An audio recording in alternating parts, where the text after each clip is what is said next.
ESPN kicking off another season of Sunday Night Football. Makes those of us who have been here a long time very proud, even those who have been here a short time. Great rivalry. Raiders at the Chiefs. Mike Patrick, Joe Theismann, Mark Malone on the call from Arrowhead. Gentlemen. Thank you, Chris. And this is Arrowhead Stadium in Kansas City, where a sellout crowd of 78,000 will watch the renewal of a great rivalry, the Raiders and the Chiefs.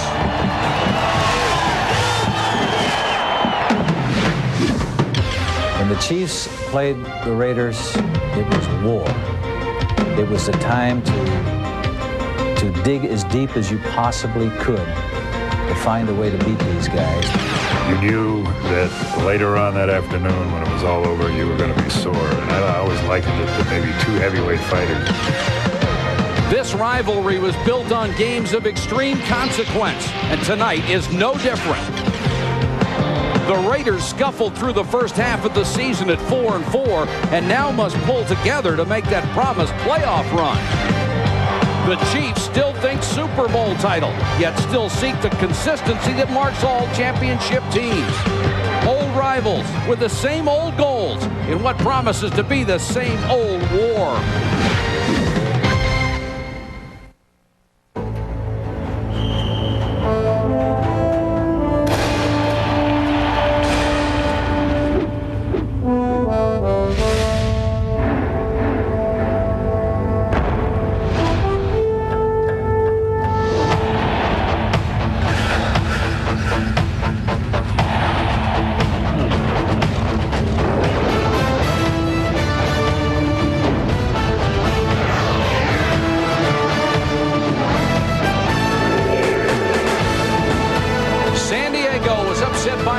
Today, so Kansas City can move to within one game of the division lead with a win, and the Raiders need a victory to pull into a second-place tie with the Chiefs.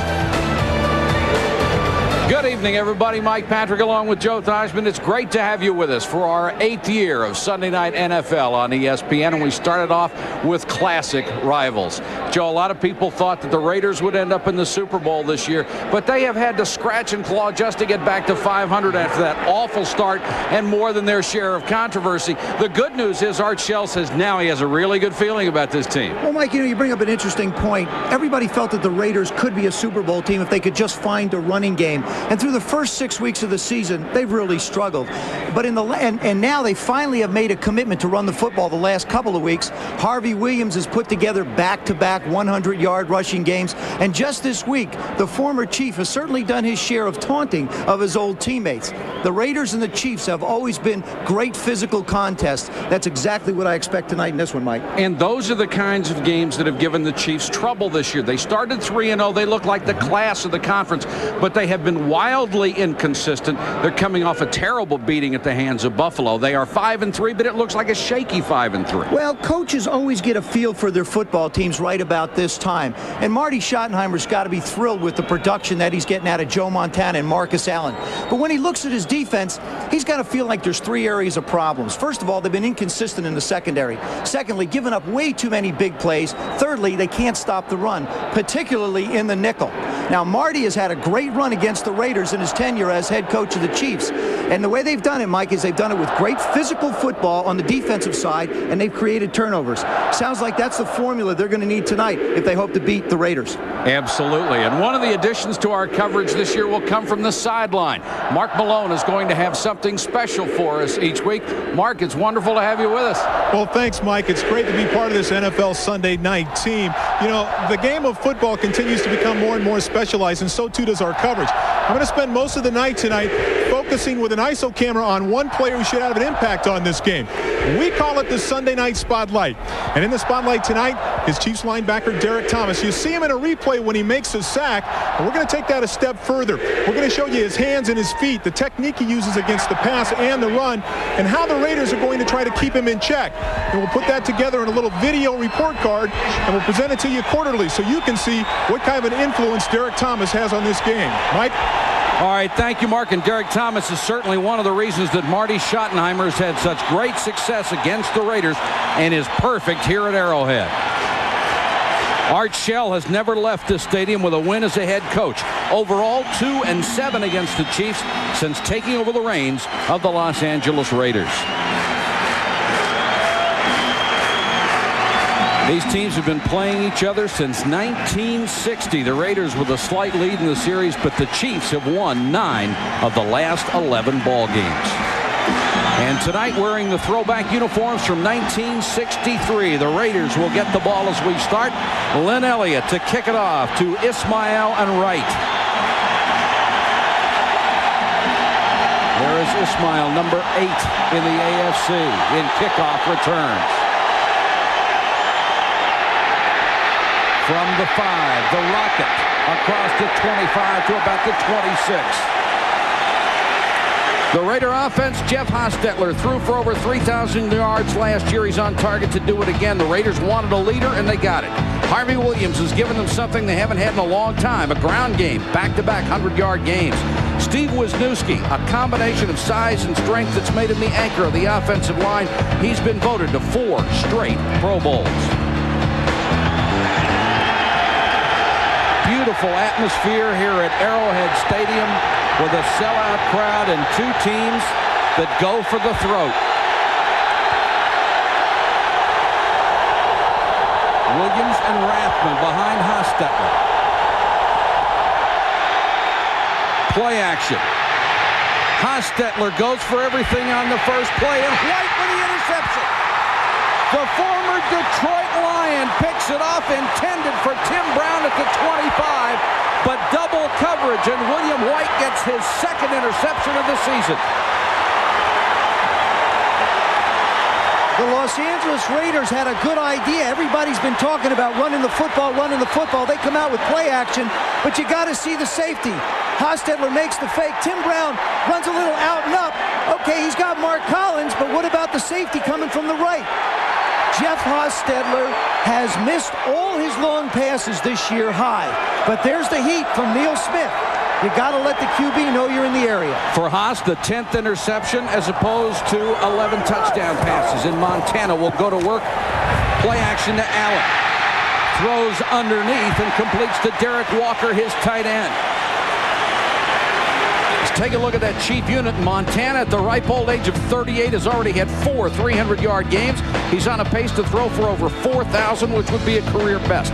Marcus Allen still produces most of the running game. 118 career touchdowns. He's number 4 all time. And one of the most underrated linemen of the game, Tim Grunhard. He's been a starter since the 3rd game of his rookie year.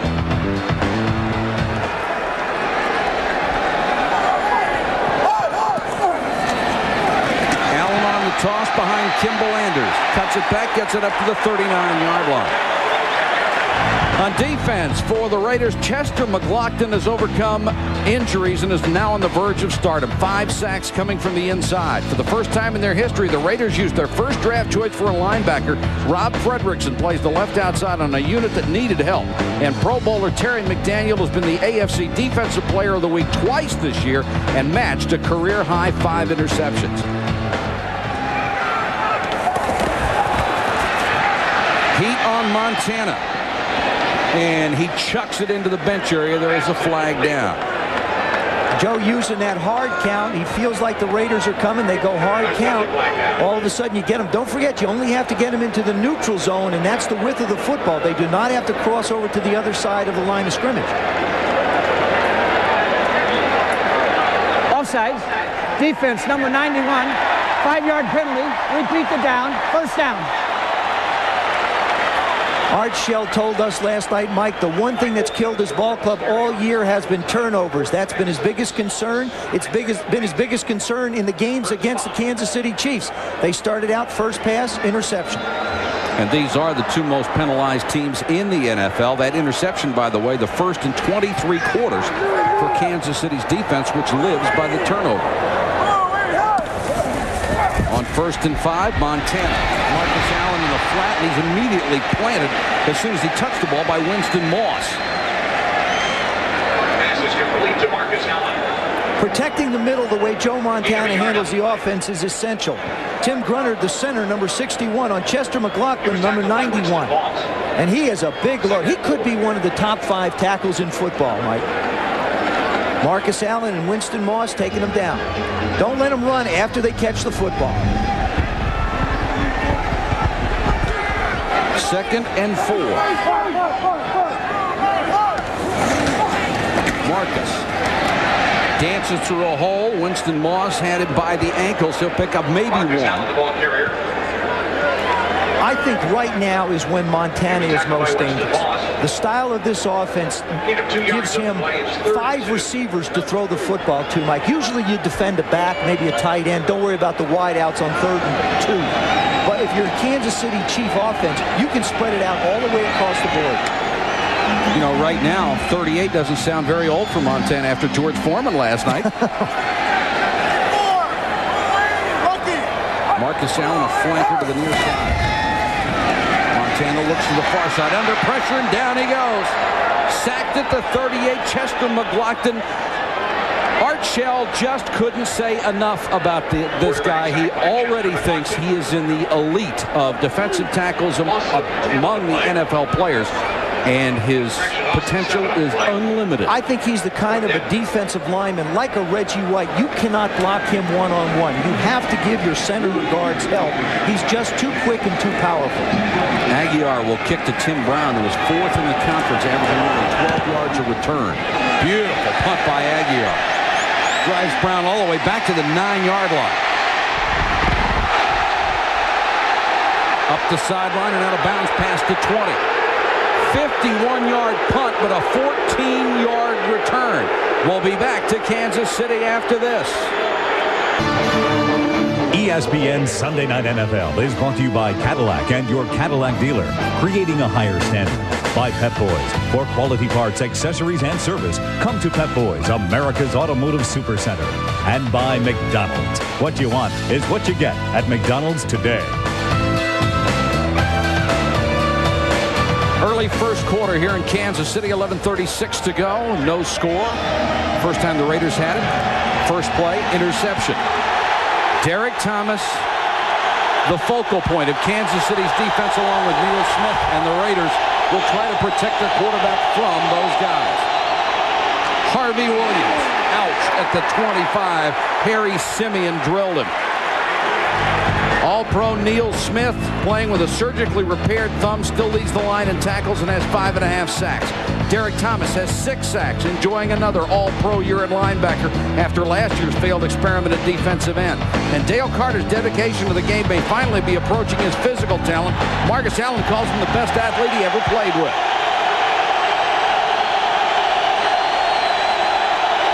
On 2nd and 7, Williams on the delay. Hit first by Joe Phillips.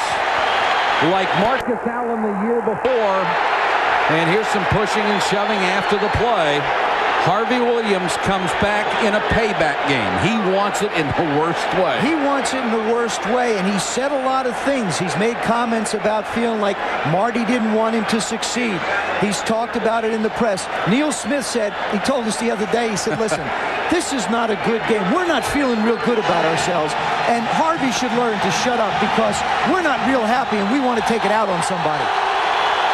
It shouldn't anger 280-pound people. No. 3rd and 6 for the Raiders.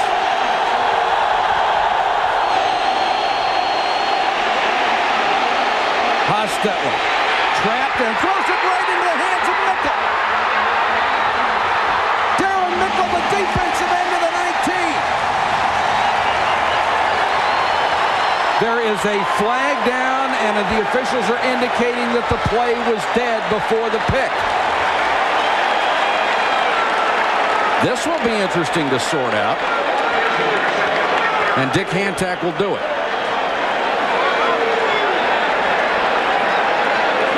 Dick looks like he's in charge. He's telling everybody where to go.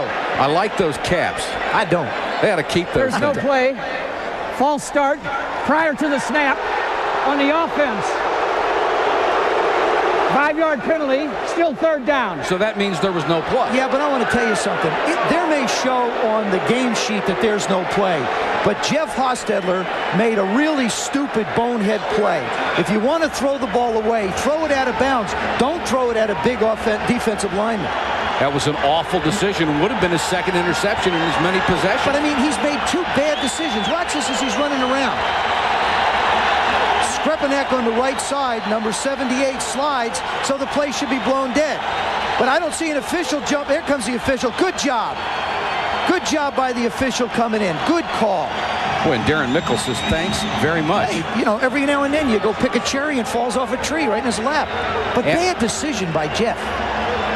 Art Shell talked about Derek Thomas a lot last night about what they have to do to protect their offense from that man.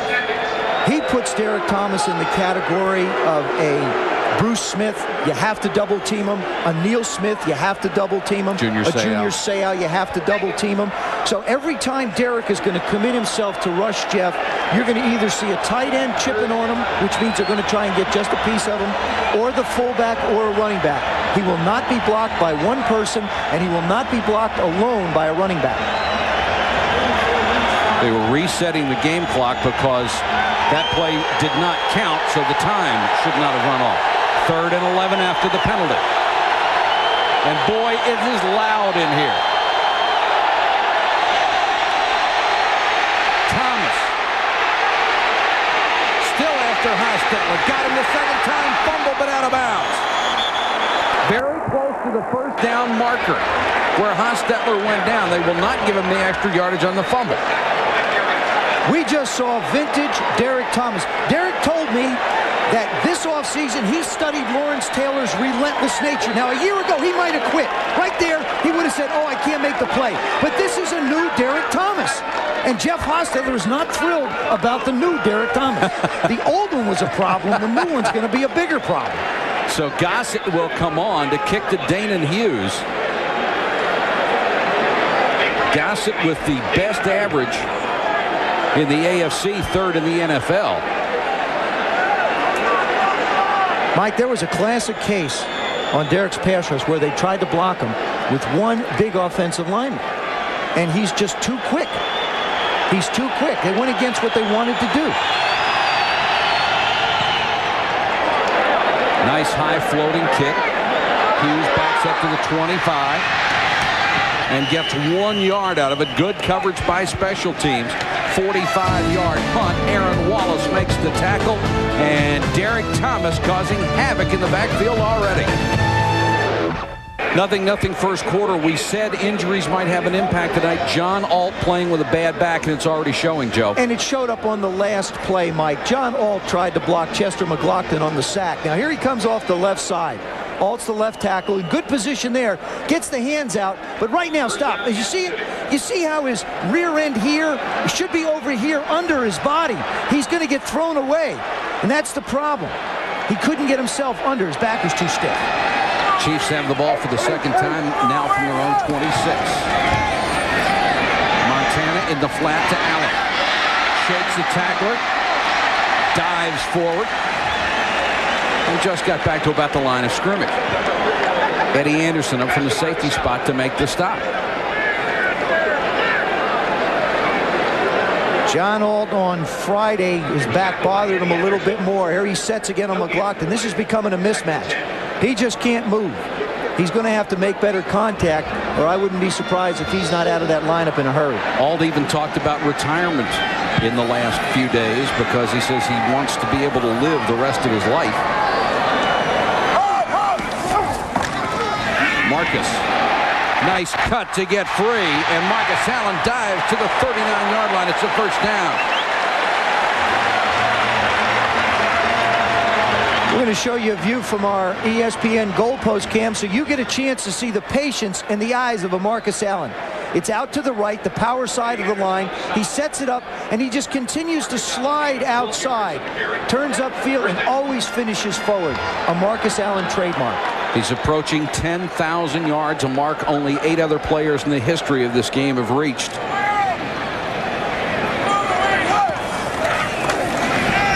Marcus hit by Harrison in the backfield. Jerry Ball nearly got him. And then Greg Beaker, the middle linebacker, finished him off.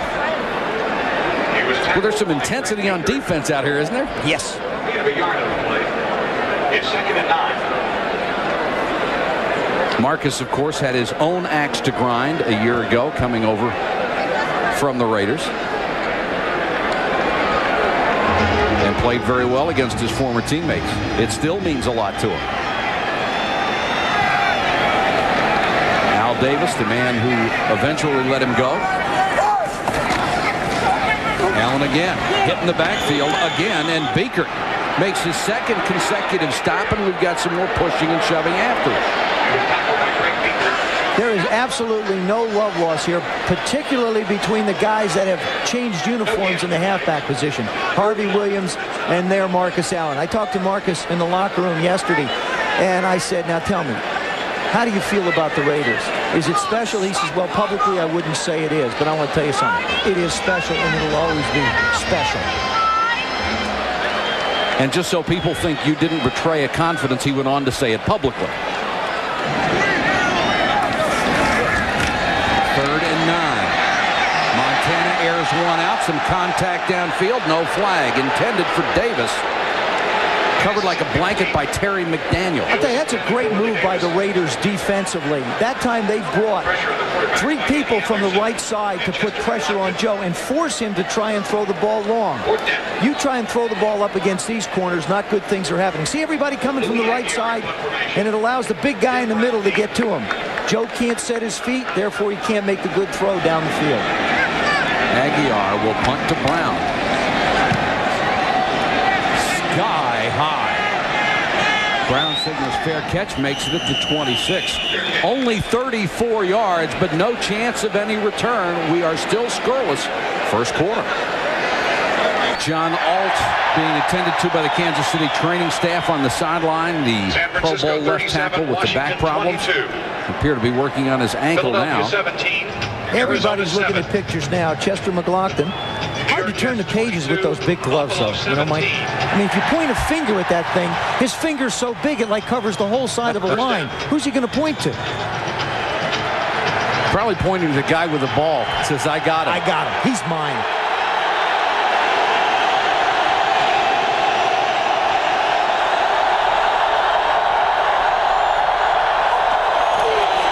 From their 26, Harvey Williams cuts it outside, picks up 5 to the 31. Whitmore gave him a shot. Harvey Williams broke a rare one outside. When you take a look at his rush chart, that's not really where he runs the football. You see he's run 22 times, 130 yards outside, 61 in the tackle area between the guards, and on the outside right. This is where he's going to run the football, right up in the middle. That's where they want him to be. And one of the reasons that Hostetler's numbers are down this year, they have not had a running game until the last 2 games. Williams again. A couple. Neil Smith and Dale Carter stopped it. Mike, I know it's 3rd and short, but I think the Raiders have got to even maybe try a run here again. You would think it's a pass because they need to establish the fact that they're going to run the football. They're not going to abandon it. Art came out with the big play first. They get Jeff scrambling around. Now you got to make this a physical football game. You got to make it Raider football. Kansas City is in its nickel defense, which has not been a strong point for this club lately. 3rd and 4. Good protection for Hostetler. Can't find anybody. Now goes to Williams out of the backfield. Great catch. Harvey Williams stumbled before the ball got there. He was on his way down and still had the concentration to pull it in for 24 yards. You know how we talk about you got to give coverage people credit for sacks? This is a case where you have to give the Raider offensive line credit for the completion. Look at the time Jeff Hostetler has. Look at the job on the offensive line. Derek Thomas, a non-factor. Jeff hangs the ball up excellently.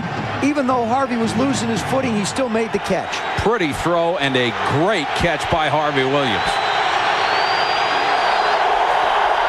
Into Kansas City territory, first time.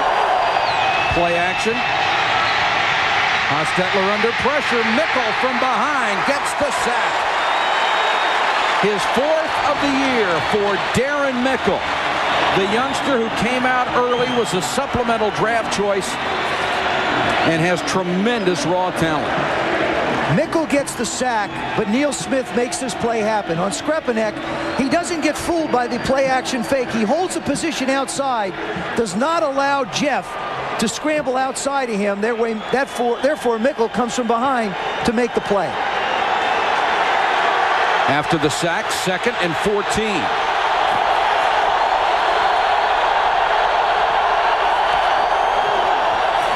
Williams on the toss. Cuts it in, gets a couple. Flag is down on the play. That is a play, in my opinion, that is not suited for the Los Angeles Raiders offensively. They're too big up front to try and get the guys running laterally. False start. Offense prior to the snap. Number 78. 5-yard penalty. Still second down. Scrapanak to tackle. It's his second false start, and you know why? Because playing across from him is Neil Smith. You see that happen to a lot of offensive tackles when you're up against the Smith guys, Neil and Bruce, or against the Derek Thomas. When you got really quick rushers outside, they have to get moving a little bit ahead, sometimes too early. You saw these teams, the two most penalized in the league. Marty Schottenheimer was funny. He says, good grief, we've got more penalties than the Raiders. Second and 19. A lot of time. Haas scrambles, throws short, incomplete. Tim Brown couldn't hold it. Whitmore was right there with him. And we've got more pushing and shoving back near where Hostetler was.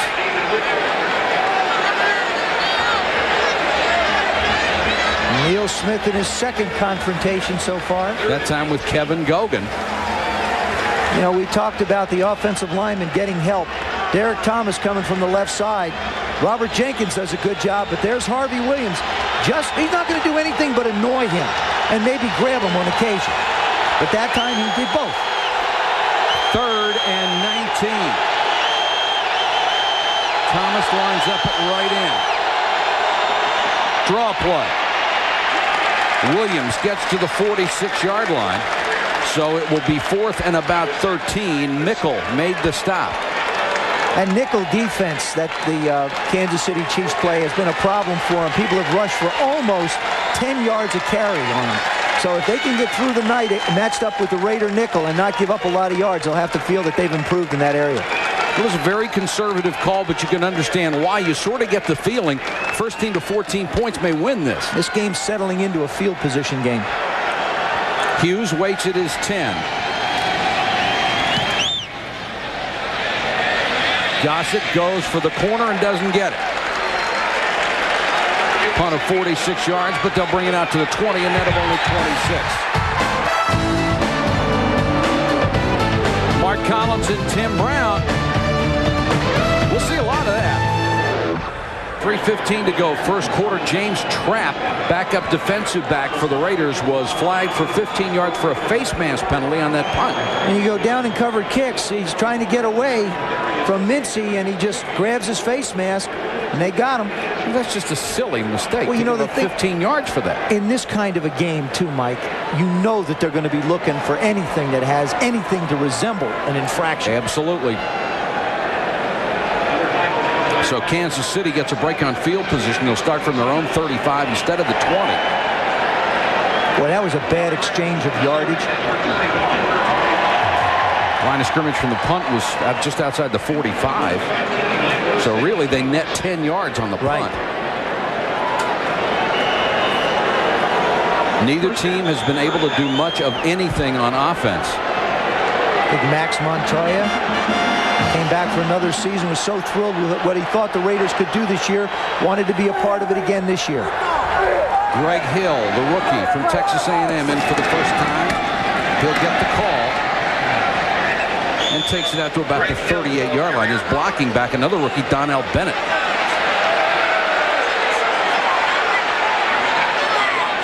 Derek Graham is in a tackle for John Alt, and that means Ricky Sigler will go back to right tackle. That's Graham, the fifth-year man out of Appalachian State.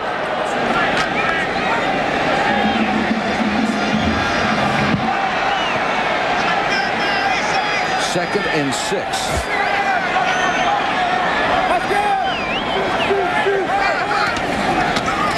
Hill hit in the backfield by Harrison. Then he got some help.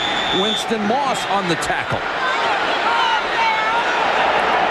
You know, the one thing I've noticed with this Raider defensive line is they're really getting some great penetration up the middle. Chester McLaughlin coming off the right side. That time Nolan Harrison firing up inside. very disruptive to an offensive blocking scheme when the defensive line gets penetration. And what a huge defensive line. Ball is 310, McLaughlin 310. That's what they're listed. I can't believe either one of those guys is down to 310. And Nolan Harrison is 290. The only lightweight out there is Anthony Smith. He's 265. Chris Penn, an additional wide receiver for the Chiefs. Montana scrambling. Still can't find anybody, and then throws it away as he takes a hit at the sideline. Well, that time the linebackers and the defensive backs did a great job. The linebackers underneath holding off the crossing patterns. Terry McDaniel staying locked up with the receiver. Chris Penn, a rookie, against Terry McDaniel, probably one of the top 3 corners in the league. He's looking in, seeing what Montana's doing, but yet still keeping pace. When Penn tries to stop, he goes back with him. And if Montana can't find an open receiver, you can guess there isn't one. Aguiar kicks another one sky high, and Brown will make the fair catch at the 31. It's been an exchange of punts and right crosses so far. 1:43 to go first quarter. Let's go to Mark Malone. Mark? Well, Mike, I talked to Derek Thomas just before the game. He said the most important thing for him to do is get off on the snap count and get upfield. From there, he could make a lot of moves. Check out the no play early in the second drive. Thomas comes off the football field right here, and he gets the guy beat. It's a pressure. It goes down as no play, but it left a lasting impression. He gets help on the second play. That is Jenkins. But again, Thomas does a great job using his hands, something he says he's doing much better. He gets back inside, causes the tackle, the forced fumble. When they double team him, that's how Mickle is getting open for the sacks. Mike? All right, Mark, thank you. And certainly he is a force. Harvey Williams nailed by Neil Smith, and they're woofing at each other. Boy, if you didn't come to play tonight, you're in the wrong building.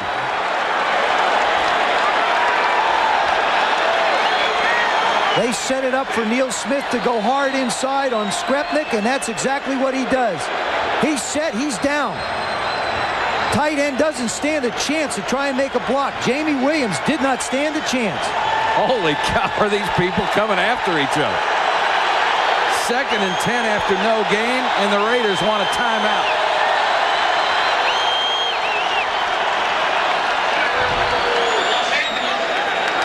I've been in situations like this, but Harvey Williams, through the entire timeout now, most of the time, will stare across the line and be jawing and woofing at any lineman, maybe a Derek Thomas or a Neil Smith, and they're going to woof right back. So he's just checking out those guys in red shirts. Well, here's Harvey Williams' opinion of why things did not work out when he was drafted by Kansas City. I don't know, man. It was something personal that Marty had against me, and I still don't know right now. Only Marty knows that. And you know, like I said, I've been saying earlier, I'm in a place where I wanted to play from the beginning. I felt like I was going to be an L.A. Raider when I came out of college, but it didn't happen. So, like Al Davis, you know, I got you now. So I'm in L.A. Marty Schottenheimer said, you know, we gave him, we think, every chance we could to make him succeed. He was, after all, their #1 draft choice. That is a guy that you want to succeed. Absolutely. It doesn't look good for your record if your #1's bust out. 2nd and 10. Harvey Williams certainly not backing down.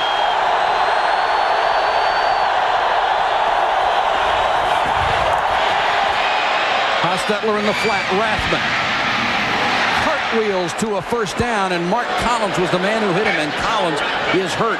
He suffered a deep thigh bruise a week ago, had to be carried off the field. A guy who was a tremendous acquisition from the New York Giants. A corner who has never been flashy. Feels that he and Darrell Green are the last two of the old breed. For the second week in a row, he has gone down hard. Right side of your screen. Hostetler throws it out in the flat. Rathman makes a catch. Now he throws himself down, and it looks like a head right in the knee. And the knee got him right in the head. Watch the left knee of Rathman. Just knees him and jams his neck back in. And he's down. It's like a George Foreman right. You're gone. Yeah, but it's not the 10th round yet. Used to play for the Phoenix Cardinals. Back to the ground game. Harvey Williams can't shake a tackle, and Darren Mickle got one hand on him and would not let go. Aaron Mickel has been the beneficiary of Derek Thomas and Neil Smith playing outside. People have to pay double respect to them, and Mickel's allowed to go one-on-one inside. Time winding down. Let's see if the Raiders choose to get a play off, and Hostetler does not.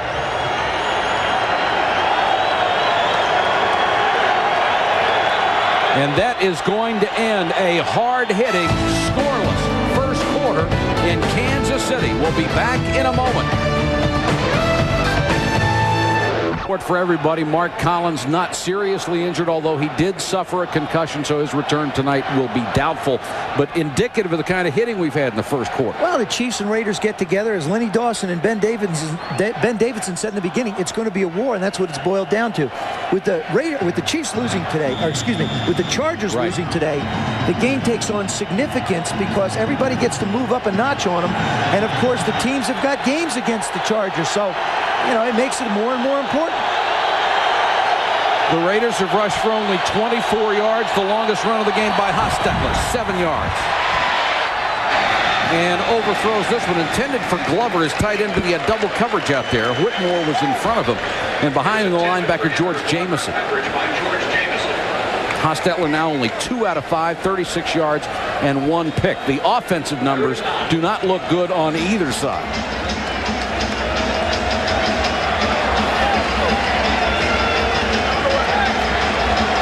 There they are, yards rushing, 24-23. Raiders have an edge, 32-3 in passing.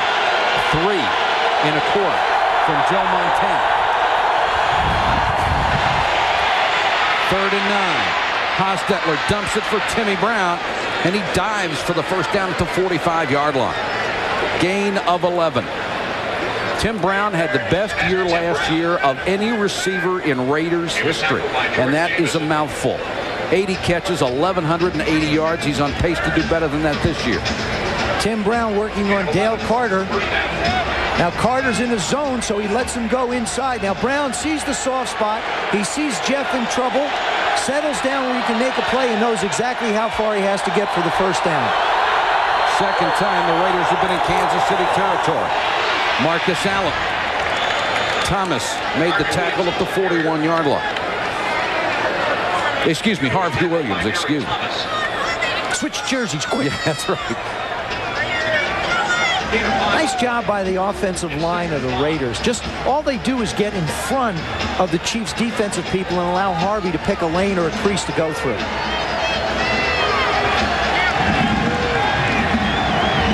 Neither team has even gotten close enough to attempt a field goal so far in this game. 2nd and 5 for the Raiders.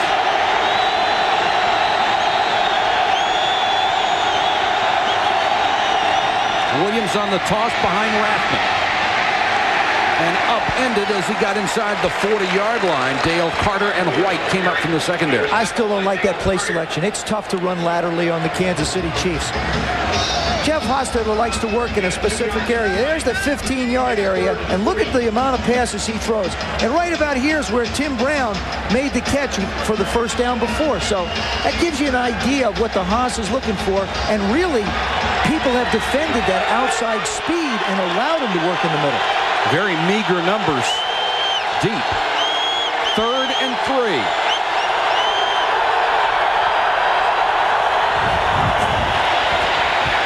Hostetler under pressure, and they'll blow this one dead. It looked like there was movement on the right side. The Rocket tried to get out of the chute quick and wound up stutter stepping and illegally moving, number 86.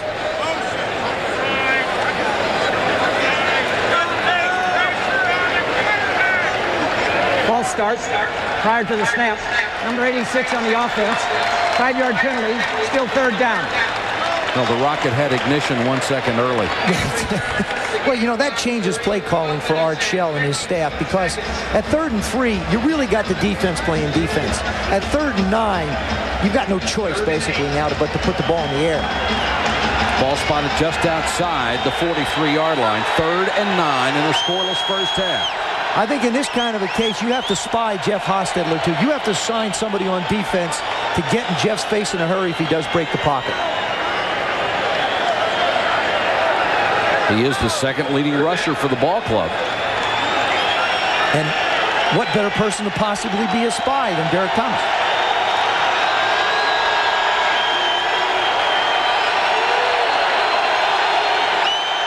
Crowd on its feet again. Another flag is down. Glover shakes the tackle and dives to the 33-yard line. Now we'll check the penalty. He would have the first down. Darren Anderson, number 44, makes the stop.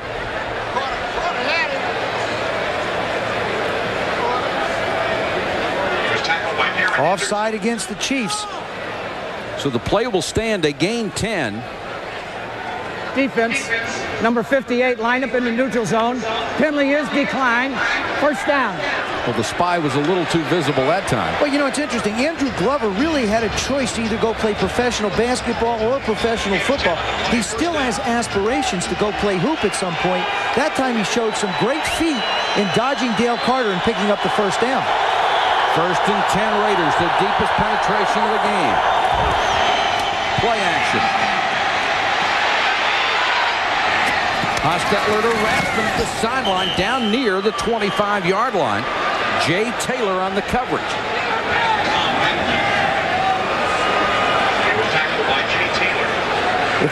If Hostetler continues to get the time he's getting, Mike, Dave Adolph and the staff of the Chiefs are going to have to commit to come after him with more than 4 people. Look at him stand there. He looks to his left. He looks to the middle. He slides a little bit to the right, finds Rathman, flicks it out for a 9-yard gain. Rathman had only caught 11 passes through 8 games. He's caught 2 tonight. Second and 2. Harvey Williams straight up the middle. First down at the 17-yard line.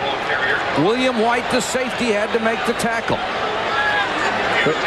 The Raiders are now into one of the areas that have been a concern for them defensively when the other team gets in their red area. Look at the hole up the middle. Nice job by that O-line. You see Skrepnik come in and block on the middle linebacker. You force the defensive back to make the play. That's from our goalpost cam. Harvey does a nice job of finding the crease. First and 10. Harvey. Another gaping hole. Near the 10-yard line, the strong safety, David Whitmore, made the tackle this time. They're running over big old Kevin Gogan, all 6'7", 310 plus of them. Number 66 just continues to pound away and give you a big lane. It's right there. He'll go down hard and give him a lane to move right up through here. Gogan just driving him off the ball. Of course, he was the free agent acquisition from Dallas. Second and 4. Hostetler changing the play. Harvey Williams again. And Joe, you pointed out earlier, Harvey Williams gets the majority of his yardage up the middle. They've run 3 straight times inside the tackle.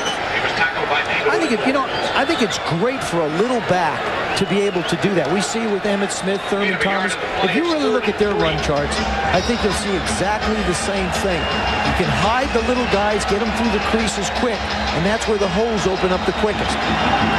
Third and 3.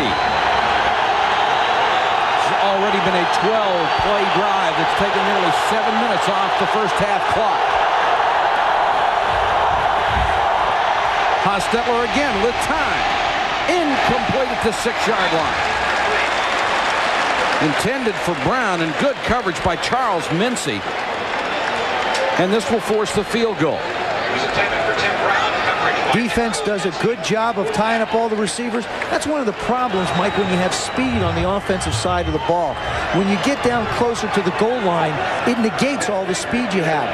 This is where I think the Raiders really miss an Ethan Horton, who was an exceptional receiving tight end.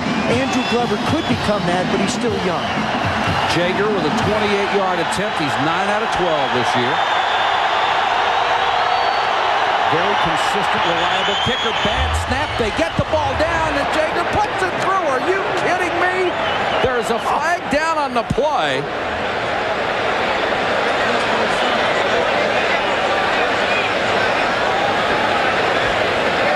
You know something? the officials should go over and talk this one over. Even if there wasn't a flag, they should just go over and talk it over. False start. Offense prior to the snap. Left guard. Gossett with a great catch of the snap and the hold. What a terrific job. Look at the catch. And now he moves himself out of the way and still winds up with a perfect hold. And great patience by Jaeger. He just waits and then just puts it through. Dan Turk, the center, nearly airmailed that one back 40 yards. And Dan will get another opportunity. This time it's a 33-yard attempt.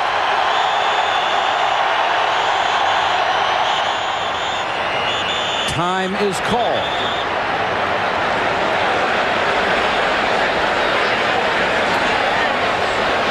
.9:51 to go in the half. Nothing. Art Shell, like all of us, Marty Schottenheimer, the same thing, wondering what is going on. There's Kurt Schottenheimer, the special teams coach of the Chiefs. Okay, don't explain to us what happened. I was just going to say, we do not know the stoppage, the reason for that stoppage, but there is no yardage going either way. Again, a 33-yard attempt for Jaeger out of Gossett's hole. Hooked it. We are still scoreless. So he makes an incredible kick off a horrible snap and then misses one from 33. Hold the phone. There's another flag down.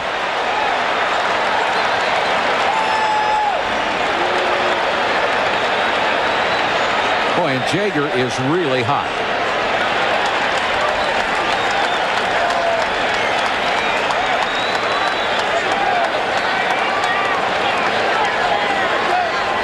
Kicking team not coming back out onto the field, so it looks like the penalty is not going to go against Kansas City. That is one of the most bizarre 4 plays I've ever seen in my life. And one of them, we don't even know what it was. Walking this one off against the Raiders.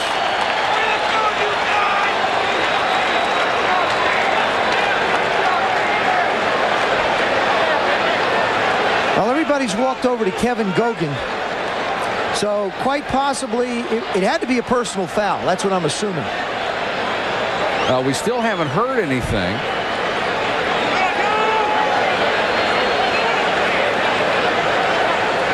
What would you like this one to be, Mike? I took a guess on the other one. I mean, it's 15 yards, so pick one off the list. I guess it's our choice, isn't it? Yeah, we're pretty much at a choice here.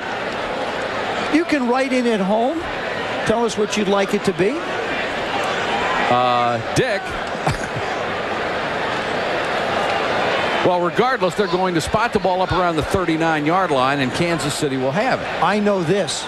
Kansas City's on offense. The Raiders are on defense. You got it. And the ball is on the 38-yard line of Kansas City. And we have no score with 9:48 to go second quarter. And we have no clue what just happened. That's right, too.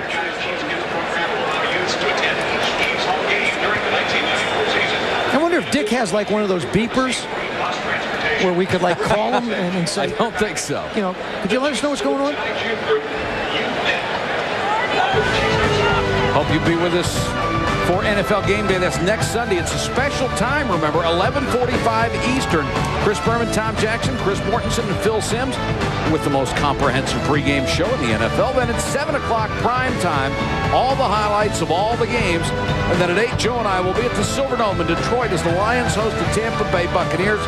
We'll get to see, for my money, the greatest pure running back in the game, Barry Sanders, who now leads the NFL in rushing 1,082 yards. David Craig came in today for the Detroit Lions, threw 3 touchdown passes. There's a chance we might see a new quarterback in Detroit next week. He lit it up. We are told that Kevin Gogan was flagged for a personal foul for punching Neil Smith. Neil looks no worse for wear. Bennett and Hill are the running backs, and Greg Hill on the toss. There is another flag down, and so is Hill after no gain. What a great job by Chester McLaughlin, firing through the hole and almost making the play, but got close enough to create a problem.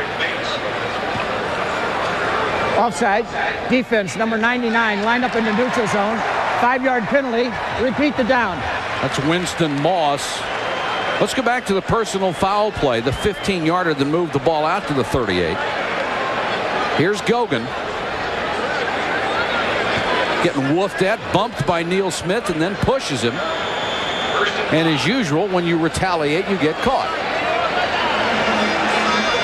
I guess the idea is to throw the first shot. Well, it is. It really is. It's always the second guy that gets nailed. 1st and 5 after the offside penalty. Montana, naked bootleg. Throws complete. Got his huge tight end, Derek Walker. Touchdown.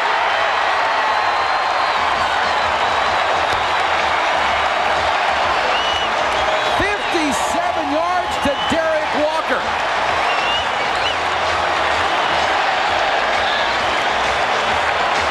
That's just a great individual effort by Joe Montana and a terrific effort breaking a tackle by Derek Walker.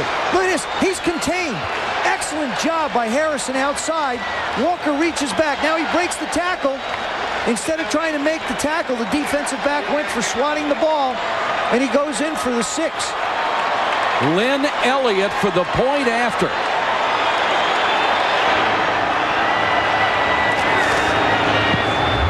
Knocks it through. Derek Walker played for years with the Chargers as an H-back. He says he loves this offense. ESPN Sunday Night NFL is brought to you by Logo Athletic. Get real with authentic team apparel. By Oldsmobile and your authorized Aurora retailers. And by Transamerica. For life insurance and financial services, the power of the pyramid is working for you. 7-0. Kansas City leading the Raiders with 9:22 to go second quarter. Mike Patrick, Joe Theismann, Mark Malone, and our entire ESPN crew with you from Arrowhead. The Rocket waiting for the kickoff from Lynn Elliott. Ismail back there with Alexander Wright, a couple of burners. And the Rocket from the 11. Got away from Elliott, dances out of bounds across the 45 to about the 47-yard line, a 37-yard return. We've got a timeout with 9:12 to go first half and a 7-0 ball game. Raiders by 1 game in the standings, leading this game 7-0. And that man, Dan Saliamua, is part of a very interesting defensive scheme that the Chiefs play. He does not play on the ball. You see him off the ball almost in a half linebacker, half defensive lineman. This allows him to flow down the line of scrimmage. He's not easy to double team, and he can pursue and make plays. This one against the Seahawks, he just runs on down, just like a linebacker, makes a play. That's why he plays a yard off the ball. This is the only defense that you see that. He is not having the kind of a year he's had in the past. Of course, neither is the rest of Dave Adolph's defensive unit. Great field position start for the Raiders. Hostetler again scrambles out of the pocket, throws on the run. Tim Brown complete at the 42. Should be enough for a first down. And Jay Taylor on the coverage. Remember, Taylor is in there because Collins suffered a concussion. You know, we were talking about Dan Saliamua and the philosophy behind Dave Adolph, the defensive coordinator. When he was with the Raiders, he did that with Golick. He played him off because they're sort of short and they have great mobility, and it allows them to slide up and down the line, so you really get a lineman and a linebacker. On 1st and 10, Harvey Williams bangs for about 4.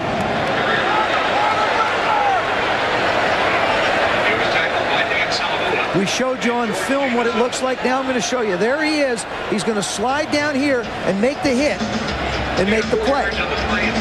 Gets the center, slides. See him slide off. He did get caught in the wash. He managed to slide his feet and make the play. If you go back a few years, it looks an awful lot like Tom Landry's flex defense in Dallas. A little bit like it, yeah. He's only one guy flexing. 13 carries, 44 yards for Harvey Williams. Here's his 14th carry. Picks up about 3 more. There'll be a couple shy of a first down. Whitmore makes another tackle from his safety spot.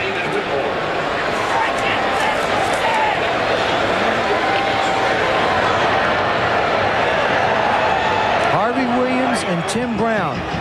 No attempts except for one to try and get outside the wide receiver, and that was Tim Brown. I mean, basically the Raiders' vertical game has become non-existent. But if they continue to run the ball well, I think it'll open up. Second and a long 2. Or third and a long 2. Hostetler with time. Brown, first down catch to the 25-yard line. Dale Carter makes the stop. You know, I like that in an offensive scheme. You, me, everybody watching knew when he went back to pass, he was going to go to Tim Brown. They bring him in from the outside in short motion. He starts down like he's going to go inside. There's the motion. Starts up the field, lets the end clear. Little shake inside. Great job on Taylor. Now he gets in the soft area, first down.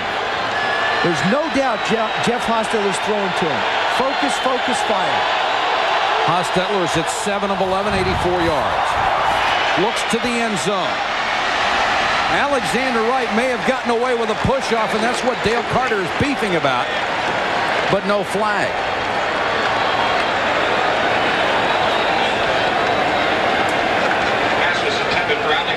Hostetler lobbied last year when the Broncos made that big free agent offer to Tim Brown. He went to Al Davis, he went to Art Shell, he went to everybody who would listen and say, look, if you're going to match anybody's offer, match this one because we want to keep Tim Brown. Second and 10. Harvey Williams on the toss. Finally breaks the outside play for some yardage and stayed in bounds long enough to get very close to another first down. Carter again made the tackle. That's the first time the toss play has given them any appreciable yards. Have you noticed something in this game? Ever since Mark Collins got dinged in the head, very little pushing and shoving, very little joy. We even saw a smile on Harvey Williams. That's a great point. It took all the hostility out of the game. Not the competitiveness, but the hostility. Great point, Joe. 15 carries, 56 yards for Williams. Third and 2. Will he get it again? And movement everywhere.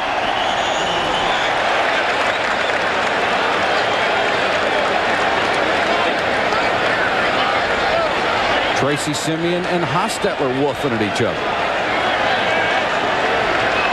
False start. Offense prior to the snap. 5-yard penalty. Still third down. Third time? Third time. That they have had third and short and had a penalty to put them out of, you know, like you had said earlier, you run out of options. That offensive cadence system is not that complicated, Mike. I'm telling you. It doesn't take anything but concentration to focus on a snap count. The Raiders' offensive linemen are not doing that. So instead of third and 2, it is third and 7.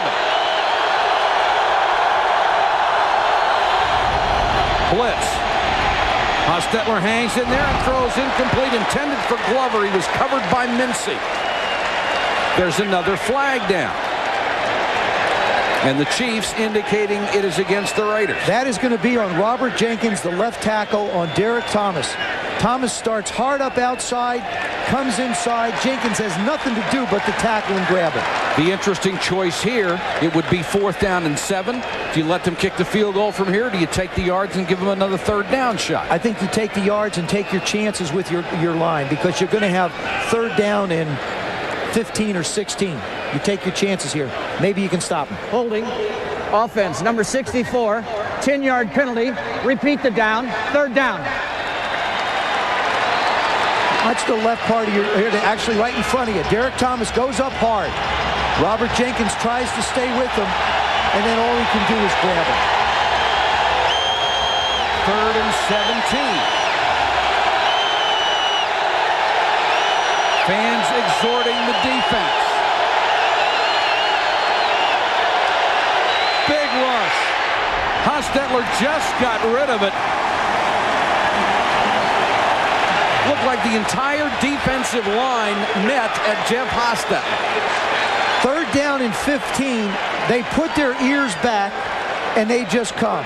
Derek comes from one side, Neal comes from the other, and you sprinkle in a Darren Mickle, and you got a problem. Here they come. Boom, boom, boom. That's Haas. That's where he goes.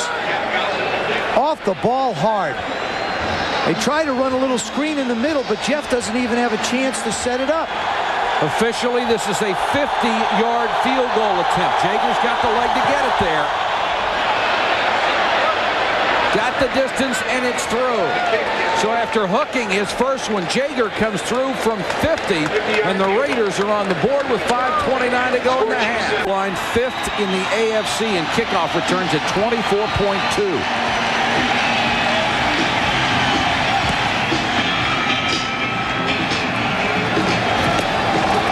Dickerson from the 7. Straight up the sideline and dropped as he got to the 26. You will not believe the time of possession in the second quarter. I mean, Joe Montana and his offense have been on the field 26 seconds this quarter, and the Raiders have been on the field 9 minutes. And in this quarter, the Chiefs have scored 7, the Raiders have scored 3. And the big play, of course, the only big play, the 57-yard touchdown pass. Outside of that, the Chiefs have gained only 26 yards in total offense. Kimball Anders in motion. Montana throws complete to Davis, knocked down by McDaniel the moment he caught it.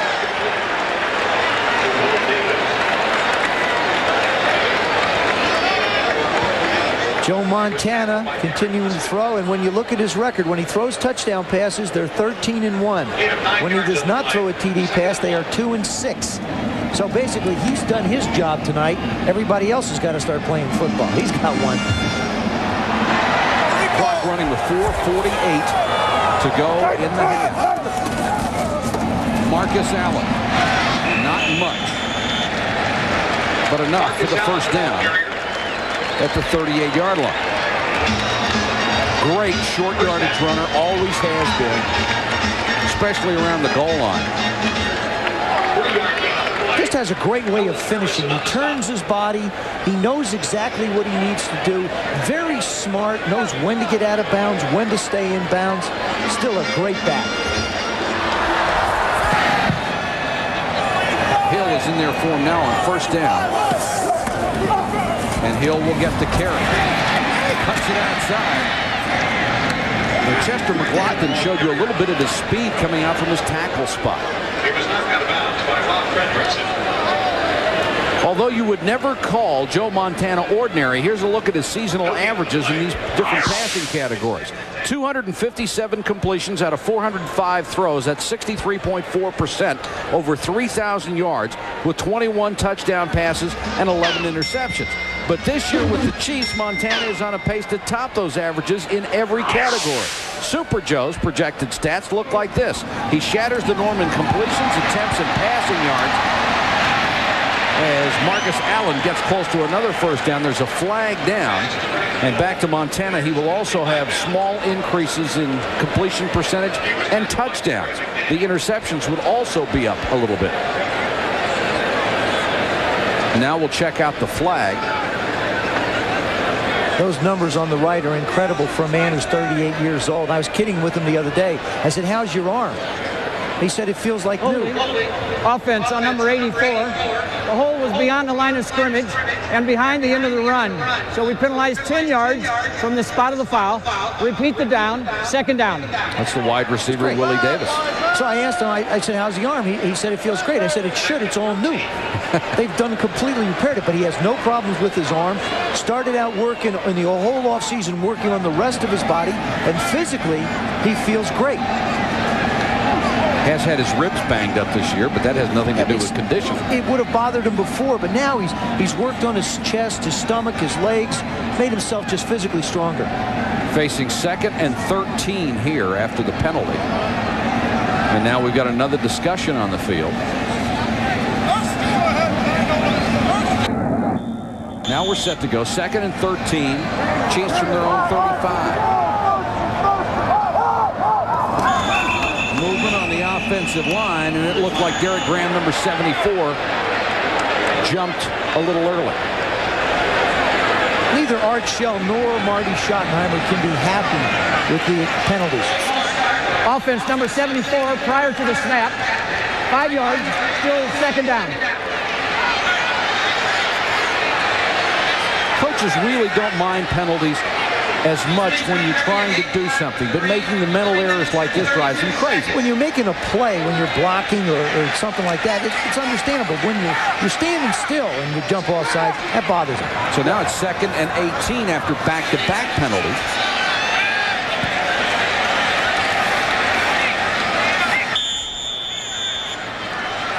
Anders and Allen behind Montana.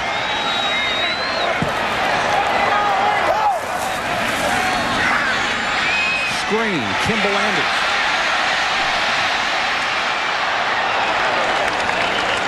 Close to a first down. Needed to cross close to getting the yardage back on the penalty. Got up to near the 38-yard line. Winston Moss and Eddie Allen. Eddie Anderson made the tackle. 8 yards on the play.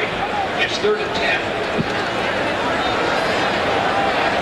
This is where Joe has to be careful with the football. They've got the ball in their own 38. It's 3rd and 10. You don't want to force the ball someplace where it winds up being picked off, and you give the Raiders good field position. 3rd and 10.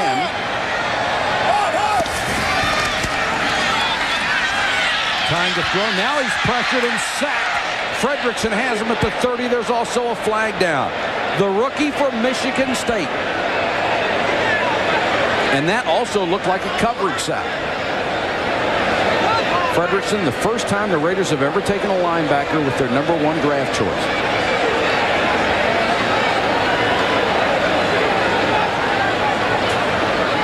The Raiders are saying it's against Kansas City. Holding on the defense, number 29. Whoa. Holding on the offense, number 66. Penalties are offset. 3rd down. You know, this is fast becoming the Dick Hancock show. It's getting a lot of camera time. Got a lot of time, yeah. Well, that's a big break for Kansas City. Instead of the sack and 4th and long and having to punt, they'll get another crack at 3rd down. Last time the Raiders made a mistake, it resulted in a big touchdown play for Kansas City. You don't want to give Montana many more opportunities.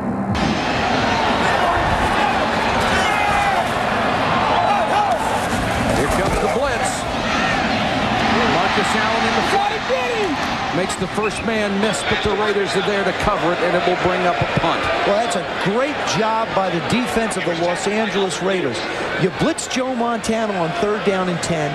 You make him throw to the hot receiver. You get your people out there to execute the play absolutely perfectly defensed. You know, I was talking to Jim Haslett, the defensive linebacker coach for the Raiders, and he talked about Rob Fredrickson. He said he reminds him an awful lot of a young Jack Ham.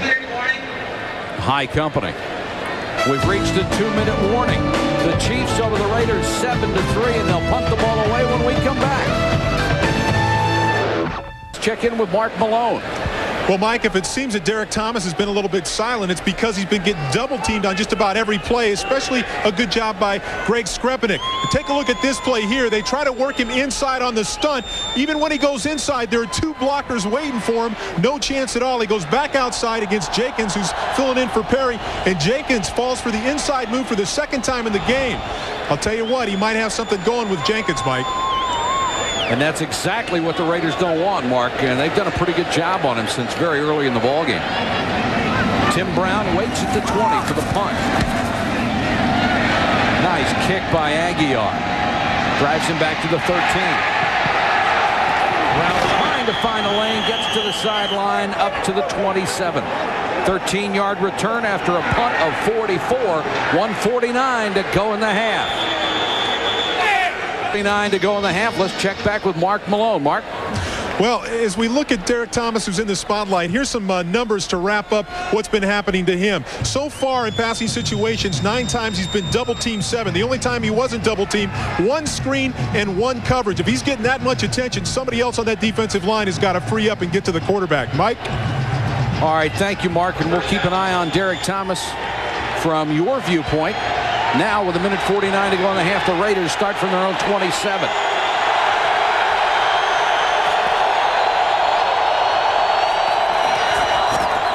Draw play, Williams. Room to run up to about the 33. Was tackled by Tracy Simeon. Tracy Simeon, the middle linebacker, got him. 8-7. Second and 3. And it will be 2nd and 4.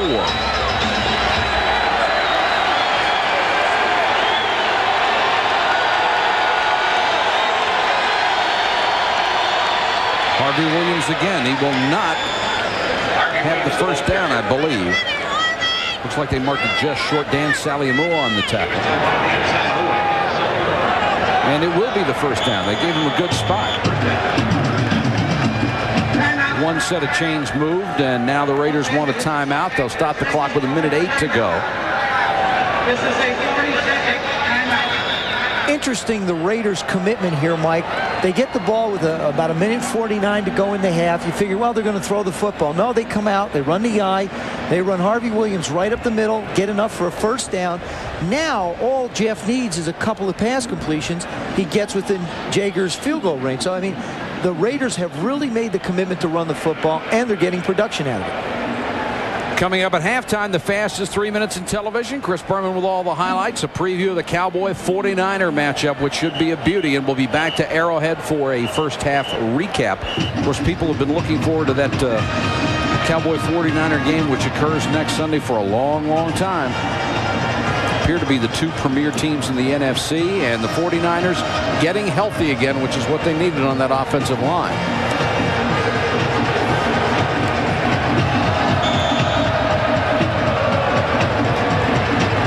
Harvey Williams so far, as you look at Neil Smith, 66 yards on 17 carries, going for his 3rd straight 100-yard game for the Raiders.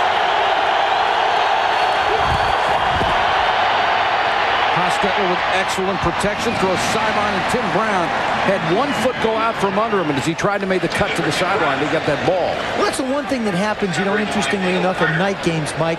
You get a little bit, it's a little cool here. The field gets a little slick, and your spikes start to slide a little bit on you. It's funny how different surfaces react to the spikes and the shoes you're wearing. Of course, they had a lot of rain for 2 days. The field was covered, of course, and appears to be in excellent condition coming in. It's a fast track. 2nd and 10.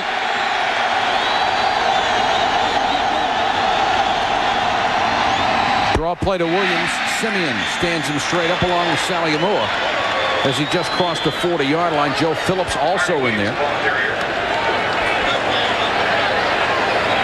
The Raiders do not appear to be in a very great hurry with the clock working its way down toward 40 seconds. 3 yards of the play, 3rd and 7. Oh, you've got a couple of timeouts left. I mean, you really don't need to be in a hurry. You don't want to, or actually 1 timeout left. You don't want to leave a lot of time on the clock for Joe Montana. Obviously, the Denver Broncos have been talking to the Raiders about what happens when he has enough time.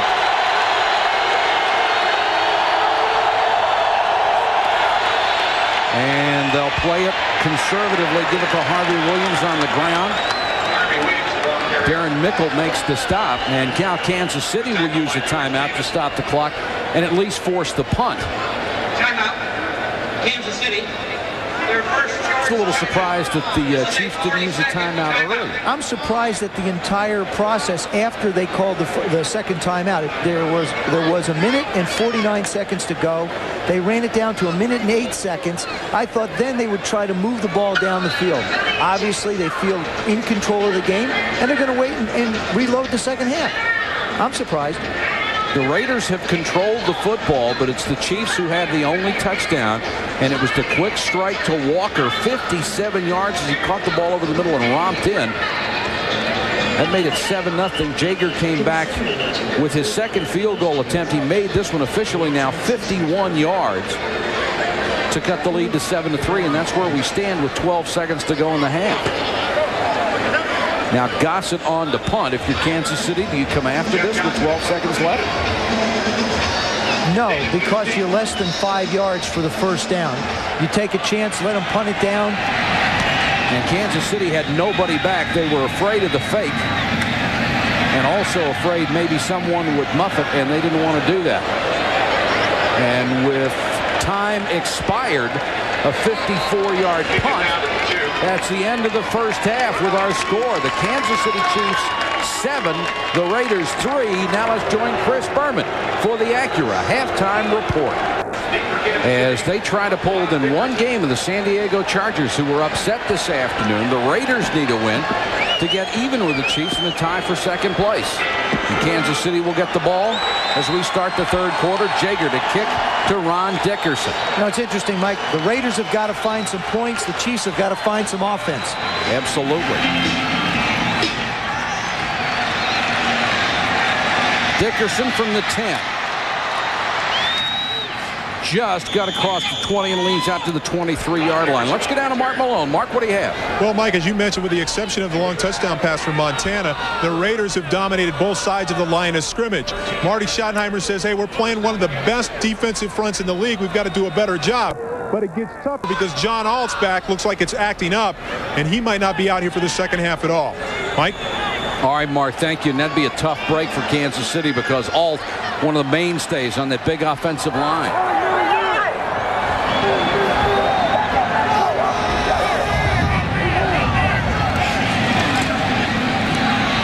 Montana with time, throws to Allen in the flat and overthrows. Winston Moss on the coverage. Take a look at the halftime stats. Pretty ugly, isn't it? Well, you know, Mike, it's ugly if you're a Kansas City Chief, but if you're a Raider, this is the kind of contest you're basically into. You got two very good defensive teams. You're very balanced, and you're managing just not to score points. I mean, it's about as even as it is, but look at the discrepancy in plays. The Raiders have definitely controlled the entire half. 20 offensive plays for the Kansas City Chiefs. 2nd and 10 from Montana. Marcus Allen hit at the line of scrimmage. Nolan Harrison with the bear hug and slams him down. But Jerry Ball is the one who makes the first hit. Give me an idea what Joe Montana's been up against throwing the football. Obviously, there aren't many yards. There it is. I mean, it's meager. 5 for 5 behind the line of scrimmage. He cannot get the ball down into this area downfield. That's been the problem. They cannot advance the ball fast past the line of scrimmage. And there's one of the big reasons, Chester McLaughlin. He has had a big game. Allen goes out as a flanker on 3rd and 11. And they throw incomplete to Lake Dawson, and now an official comes in and says, caught it.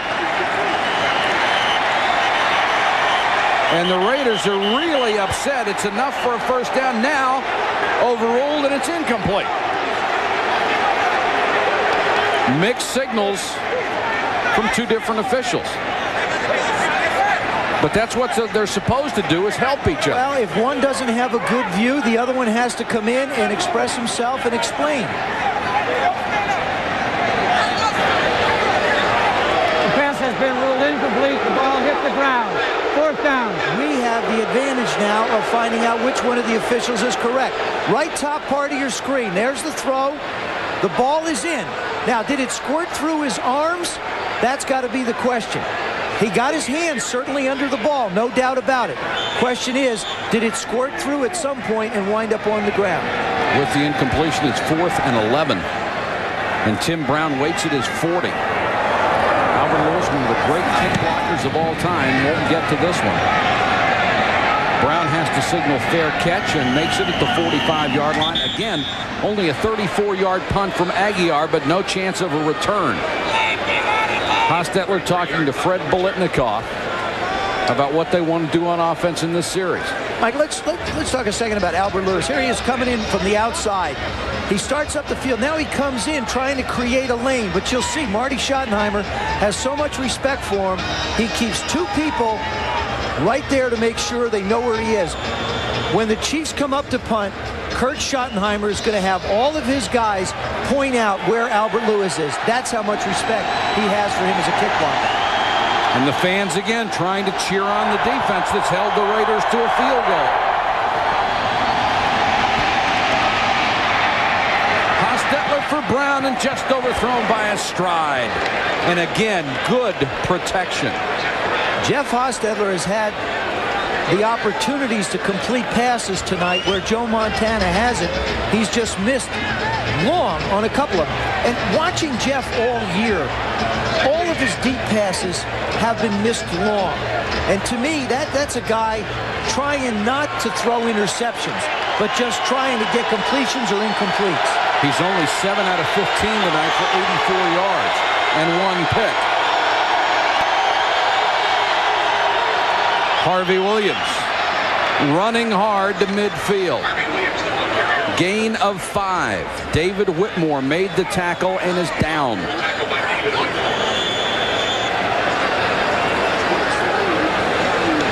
And now the training staff will come out and attend to Whitmore. For Williams, 20 carries, 78 yards. And, Joe, he has certainly backed up the boasts he made coming in. He sure has. I mean, when you take a look at his rush chart, there he is. 62 yards right up the middle. And most of it is out of the eye. And he's either here, or here. He hasn't been real successful trying to go outside. Everything's been right up the gut. We've got a timeout on the field. 13:31 to go, third quarter. It's still the Chiefs by 4 over the Raiders.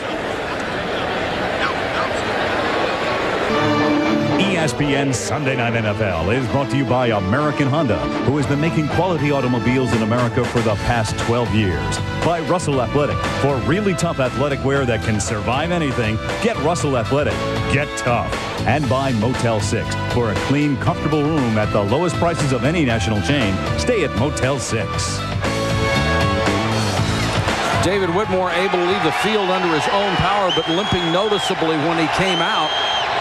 They've also lost Doug Terry, a defensive back. He was poked in the left eye. Questionable whether he'll return. Thomas got a little early start, and they'll flag the play.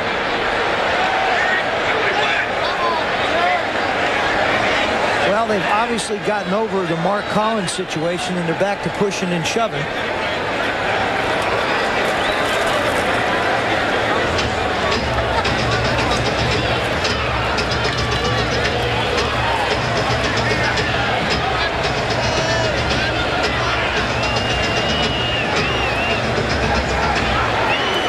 Offside. Defense number 58. Unabated pass to the quarterback. 5 yards. First down. Whoa, I like that one. Unabated path to the quarterback. Now we've moved up more than just offsides. And these are the two most penalized teams in the league. The Raiders 9 for 70 yards tonight. Kansas City 3 for 20. But the penalty gives the Raiders a first down at the KC 45. Williams slipped as he tried to make his cut. And covered by Mickle at the line of scrimmage. The last 21 plays that the Raiders have run have either been a Harvey Williams run or a pass to Tim Brown. That's the last 21 plays.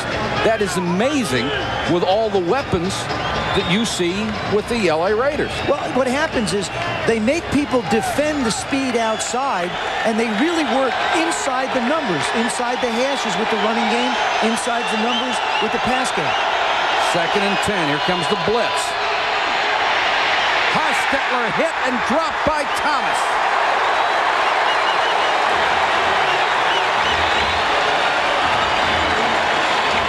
Mark Malone has been following him the entire game. When you blitz, it's pretty tough to double team anybody. Well, what he does here, it's sort of a delayed blitz. If you watch Derek Thomas, he's number 58. He's right here. He's going to slide. He's not going to come right away. He's going to wait, and then he's going to move on the ball.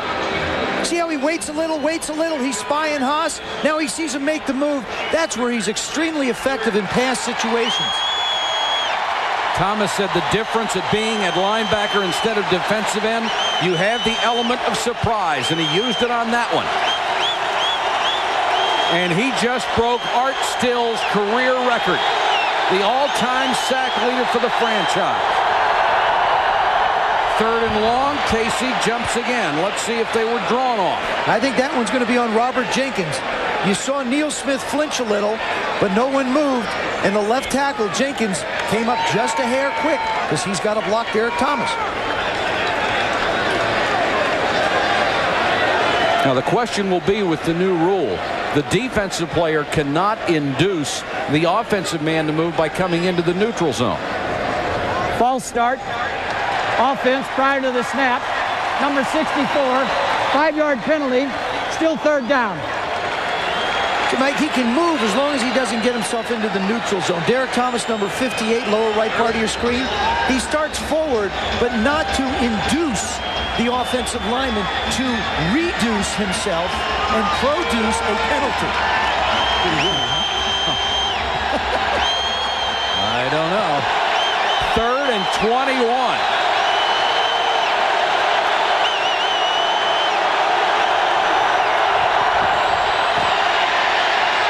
Hostetler throws short to Tim Brown. This is where he is the most dangerous after the catch. Anderson takes him out of bounds at the Kansas City 43-yard line. And there's another flag down. And this one's back where Hostetler was. This one might go against Neil Smith. Hostetler and Skrepenek were going at it pretty good. The flag is up. Somebody's going to get 15.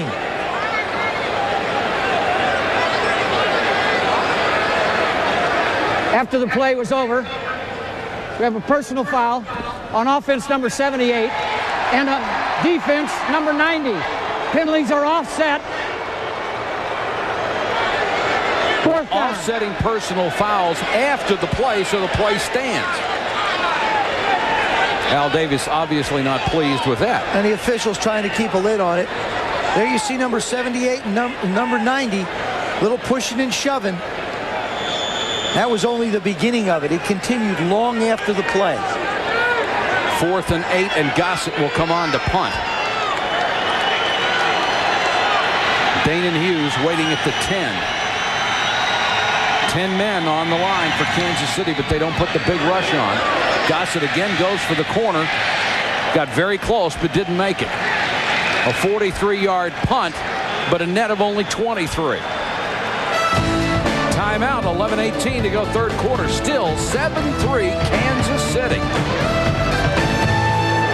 Both ball clubs wearing their throwback uniforms, the 1963 version, and of course 1963, a tremendously significant year in the history of the Los Angeles Raiders as Al Davis took over the operation of the franchise, led them to such great success over the years.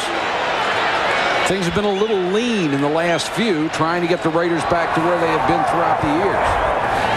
Kimball Anders on the toss, a rare carry for him, and it produces nothing.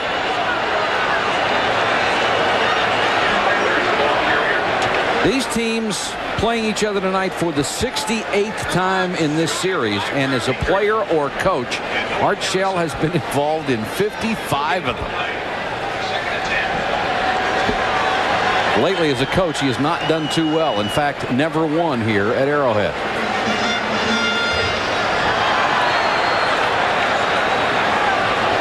Second and slightly more than 10. Marcus Allen checks back in.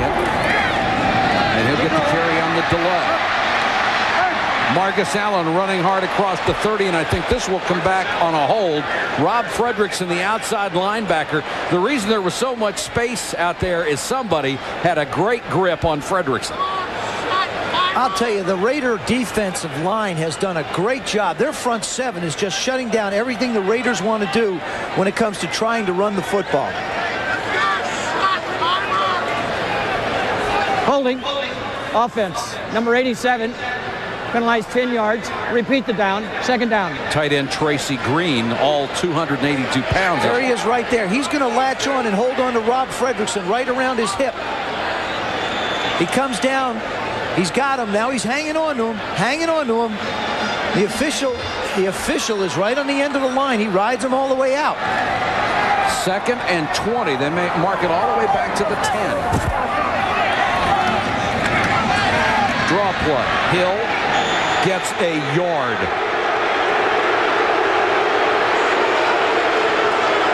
Well, the Raiders have been tough, and that was Jerry Ball, all 300-plus pounds of him, just standing him straight up. Art Shell described the acquisition of Jerry Ball as great. Watch it on the right part of your screen. Look, there's a hole. Oh, there's a hole. Greg Hill. He says to himself, I got something. And then there's Jerry Ball, and he's got nothing. A lot of people thought Jerry Ball was washed up with a couple of injury seasons. Once a great ball player, he looks like he's coming back to that form. Montana sliding, trying to buy some time. Throws to Anders. To the 20-25-yard line.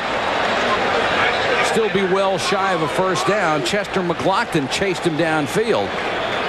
And the Raiders defense does its job again. You always wonder what Joe Montana sees. Well, we're going to show you from the goalpost camp.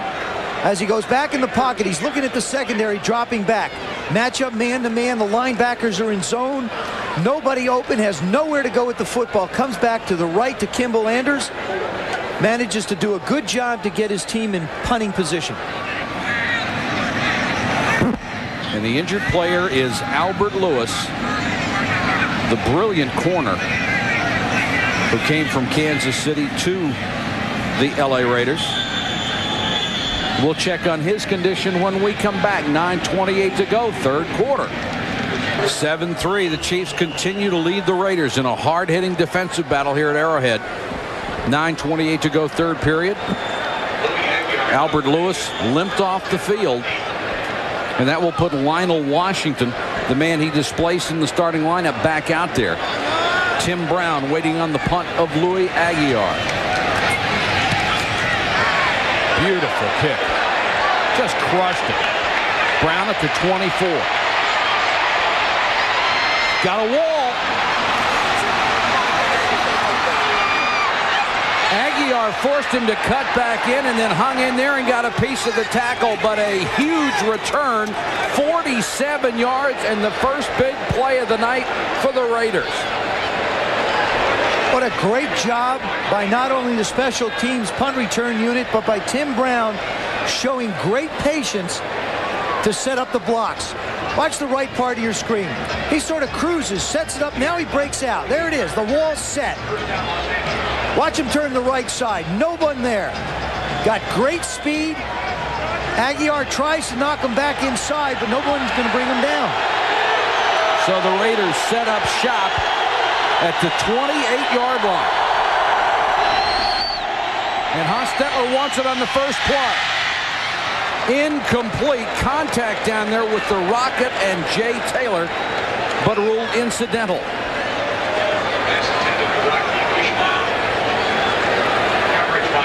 You want the one-on-one matchups where you win the long balls down the field. You win them at the line of scrimmage. See, the Rocket does nothing to make Jay Taylor think he's going anywhere but deep. So, you know, Jeff only puts the ball where he can, but the Rocket never helped him by trying to freeze Taylor at the line of scrimmage. Hostetler has missed on 6 of his last 7. Harvey Williams struggling for additional yardage. It's down near the 21 where Whitmore is back in the ballgame, makes the stop. And another injury.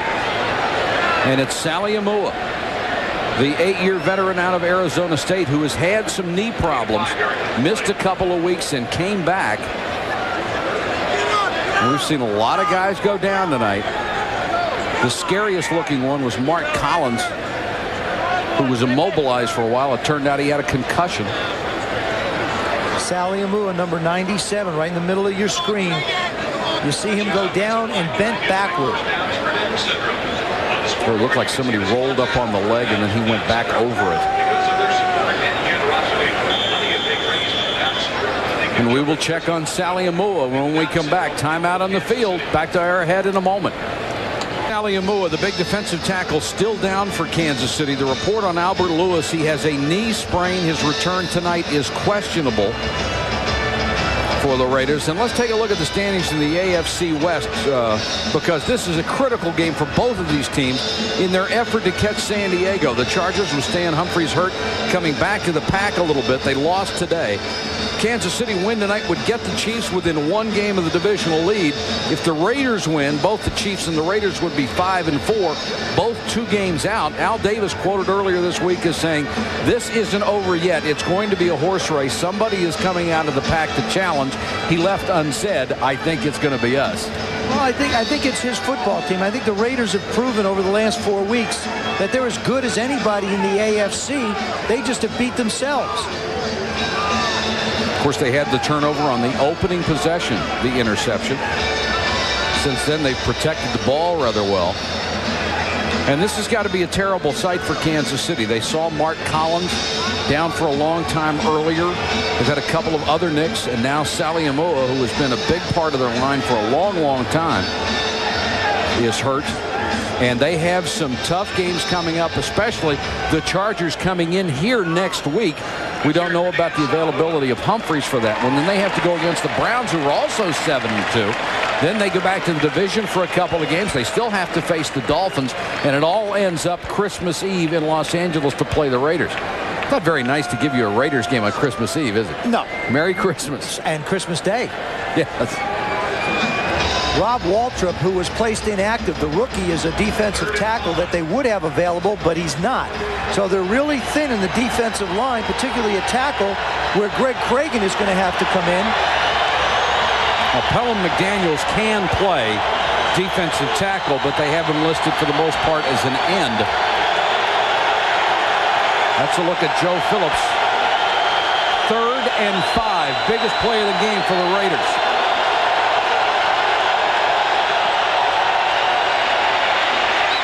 Hostetler ducks under pressure. Can't get rid of it. The sack by George Jamison, the longtime Detroit Lion.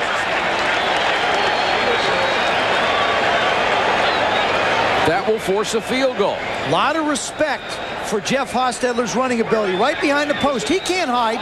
Watch George Jamison. He's not going to commit to the rush. He sees the back block, so he's just hanging there. He's mirroring Jeff. He's mirroring Jeff. He sees Jeff take off. He closes and makes the play. Jager will try from 44. He's hit one from 51. Hooked again. Jager, 1 for 3. The score remains 7-3. We'll be back to Kansas City after this. 7-3. Chiefs over the Raiders. 7:59 to go, third quarter. Let's check in with Mark Malone. Well, Mike, the Raiders have been dominant on the offensive line, and Derek Thomas really hasn't been much of an impact. One of the areas he's improved in is over the tight end. We take a look at the video. Against Glover, he does his job and has some pretty good leverage on him, but he never gets off the play, and Harvey Williams is up inside for 5 yards. To the weak side, Rathman coming at him, gets inside, and again, Harvey Williams up inside. Derek Thomas really hasn't been that impact player, the guy who's causing around the running back. Mike? All right, thank you, Mark. Kansas City's offense has done virtually nothing tonight. This will be the 8th time they have had the football. They have 4 first downs. Count them, 4. But they also have the game's only touchdown.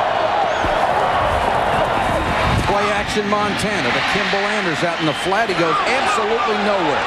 The Raiders have been so tough. Let's go back to Mark. Mike, some updated numbers right here in the spotlight. Derek Thomas. The Raiders have run the ball 22 times total, 10 of them at Derek Thomas for 43%. And the word has always been in this league, if you want to run the football, run it at Derek, because he'll kill you if you run away from him. Mike?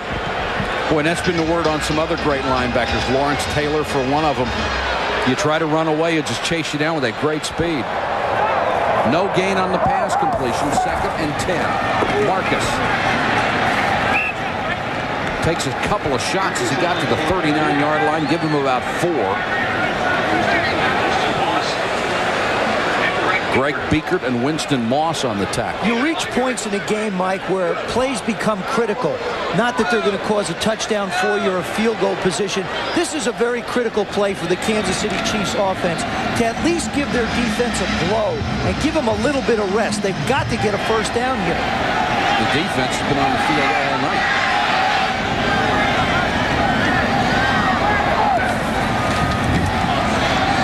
Montana over the middle. Caught by the tight end for the first down, Derek Walker, who caught the touchdown pass. Woo, what a shoe-top catch this is. This one he takes right off his laces. He's bending down to tie his shoes, and the ball lands in his hand. Give me the lower left part of your screen. Tight end releases up the field. The fullback's coming underneath. Joe makes the throw. And look at this, right off the shoe top. What a great catch. This is the first time Kansas City has taken a snap in Raider territory all night long, and there goes Marcus to the 26-yard line. Rob Fredrickson made the tackle.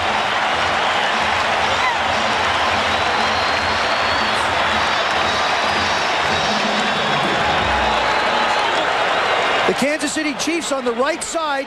You got the right side of the offense right there. Graham and Ziegler, they're going to just fire out. Marcus is going to make the play. That's the power side of that line. Look at the hole that they create. Marcus does a great job of running after he gets in the open field. Broke at least 2 tackles on that 20-yard run. And they get up to the line of scrimmage in a hurry. Montana throws complete to Davis. Inside the 20, Lionel Washington, who's in there for Albert Lewis, makes the tackle. Well, the offense has finally come alive for Kansas City. And it's coming alive because of the production of the 2 veterans, Joe Montana and Marcus Allen. 2nd and 4.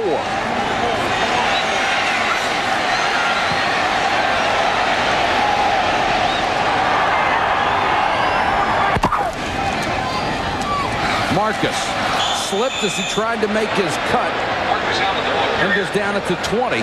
Jerry Ball covers him there. Well, the Kansas City Chiefs have reached an area for them that has created nothing but problems. Most teams call this the red zone, inside the opponent's 20. But if you're a Kansas City Chief, they call it the gold zone, and that was given by Tim Grunnert, their center, because that's where you got to cash in. Touchdowns only 47%, 22nd in the National Football League in TD production down inside the gold zone. 3rd down for Montana. Time, scrambles. The 38-year-old guy's going to run for it and has the first down inside the 10.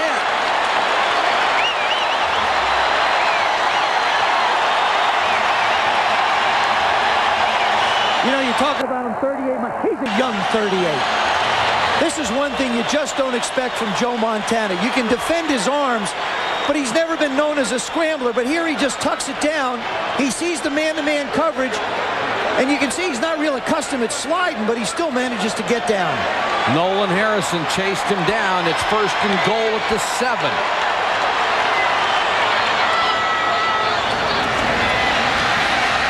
Montana pumps 3 times, throws incomplete. Excellent coverage by the Raiders secondary. Mike, I want to show you the problems that are created for the Kansas City Chiefs down in the red area. They have an offense that's set up to go well against man-to-man, so they run a lot of angles and stuff. But here, look at the Raiders. Watch them go back into zone coverage. The linebackers are all going to find places to go. When you've got quick posts and picks coming, and look at the linebackers. Look at how they all have to it. Here, here, here, here, here. They've got everybody covered for the Kansas City Chiefs. Montana to Allen. Gets to the 4. It almost looked like a replay of you playing against the New York Giants. The Giants were, to me, the first that created those problems. In our offense, we did a lot of the similar things that the Chiefs do, and the problem was they played a lot of zone. What you have to do in the red area, if you're going to be a red area team, a good one, you must run the football. That defeats the zone defenses. Make them bring the safeties inside.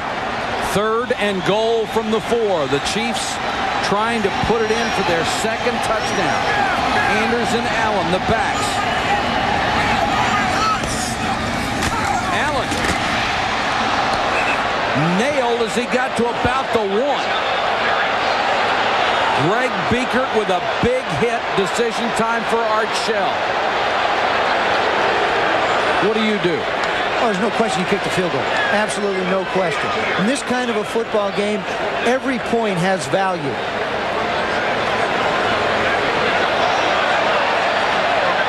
And they just threw a flag.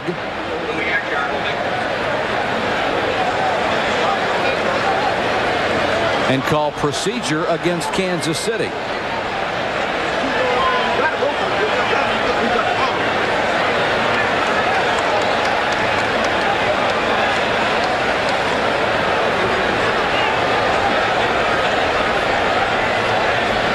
Marty Schottenheimer saying, how do we get procedure? We haven't even lined up yet.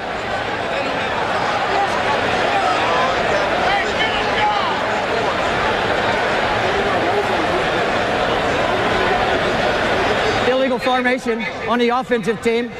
An ineligible player was on the end of the line. The penalty is declined. 4th down. Whoa. Must have been on the play before, because it couldn't have been on that play, because there wasn't a play. No, was there? There was no formation. Did I miss something? They had a bunch of guys milling around. It's a confusing night. 19-yard field goal attempt for Lynn Elliott. High snap, got it down. Elliott kicked it through. That's the second time a holder has done a brilliant job tonight. That was Louis Aguiar who went up and got it. And the snap from Joe Valerio, who's centering tonight for both punts and points. Because Danny Vila is out with a back spasm, so Valerio not only scores touchdowns, but he makes the field goal attempts interesting. What a great job by Louis. He goes up, resets it. Look at how he sits down on the ground to get out of the way of Lynn Elliott. This is just terrific eye-hand coordination to make a play. He did that whole thing moving. That was a moving field goal. That's a great play by the kicker, too, to be able to stop and then still get enough momentum to put it through. We've seen one by each kicker this evening. And it gives the Chiefs a 7-point lead with 2:46 to go third quarter. 7 points is huge in this game. We invite you to join us next Sunday for Game Day. It will be at a special time this coming Sunday, 11:45 Eastern, and the whole gang will be there to bring you the most comprehensive pregame show on television. And they'll all be back at 7 o'clock for prime time, the highlights of every game played. Then at 8, Joe and I will be at the Silverdome, and the Detroit Lions host the Tampa Bay Buccaneers. Barry Sanders leading the NFL in rushing 1,082 yards this early in the season. David Craig probably will get the start because Scott Mitchell broke his right hand. Now keep in mind he's a left-handed thrower, but he is out indefinitely. The Rocket waiting for another opportunity. And gets it from the 7. Slides down at the 22. Good coverage by Kansas City special teams.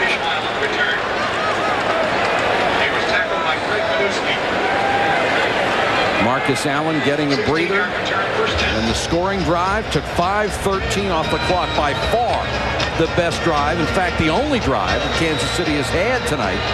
The key play, Marcus Allen's 20-yard run. The other key play, Joe Montana's scramble. Here's Marcus. Well, here's Marcus. They go over the right side where Will Shields and Ricky Sigler are. He does a good job of gaining 7 yards after the first initial hit.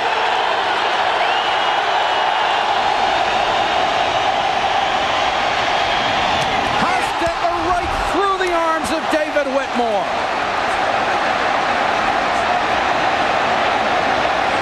Oh, he had 6 staring him in the face. The young man who was part of the Joe Montana trade, who has played so well. Jeff Hostetler tries to get a little cute here. He tries to look to the left to hold the safety and come back to Tim Brown. Watch, you see that look to the left? He's frozen to the left. Now he comes back quick to the right. Bang. But he didn't fool anybody. Tim Brown's on the ground. David Whitmore has it go right through, and the ball winds up on the ground. Sally Amua is back in the Kansas City defensive lineup. Harvey Williams on the delay. Phillips with the bear hug at the 25. Mike, I don't care if the Raiders do make a commitment to run the football, and Tim Brown is the other part of your offense. Sooner or later, they have got to try and throw the ball downfield and get Alexander Wright and James Jett involved in this football game. They cannot continue to do what they're doing and try and make progress. The Chiefs aren't stupid. It's always been the trademark of the Raider offense, the vertical passing game. 3rd and 8.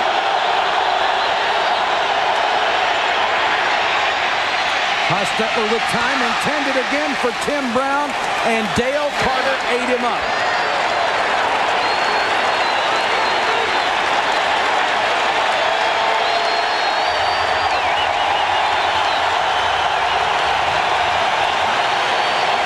We talked about the vertical game. There it is.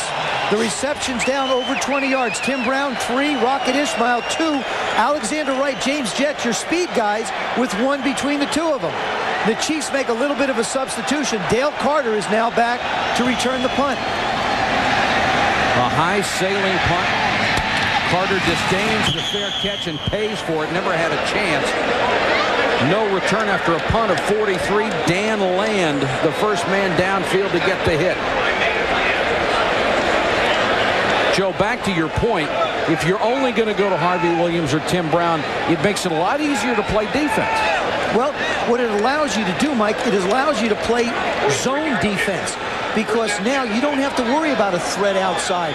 If you play zone defense on 1st and 10, it's a great run support defense, so eventually it's going to shut down your running game as well. The momentum has clearly shifted to Kansas City. Montana juggled the snap. Throwing for Dawson, nearly intercepted.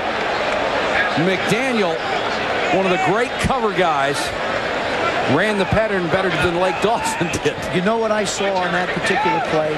I saw Joe Montana gain confidence in Lake Dawson that if he throws the ball up, even with Terry McDaniel there, he's figuring that Lake can go up and take it away from him. That's what makes Michael Irvin and Alvin Harper so special. They make plays down the field. The Chiefs less than half of their normal passing yardage tonight. 57 came on one play. Here's the blitz. Montana under pressure. Throws on the run, complete to his tight end Walker, who's made 3 big catches tonight. Knocked down by Anderson and Bates, who really crushed him between them, but another clutch catch for Derek Walker. Joe Montana's not considered a scrambler, but definitely mobile. He sets in the pocket. Here comes the pressure up the middle. Slides to the right. Makes the throw. Good catch. Big hit. Looked like Walker delivered more than he took on that shot, and they are just short of the first down. So it'll be 3rd and inches.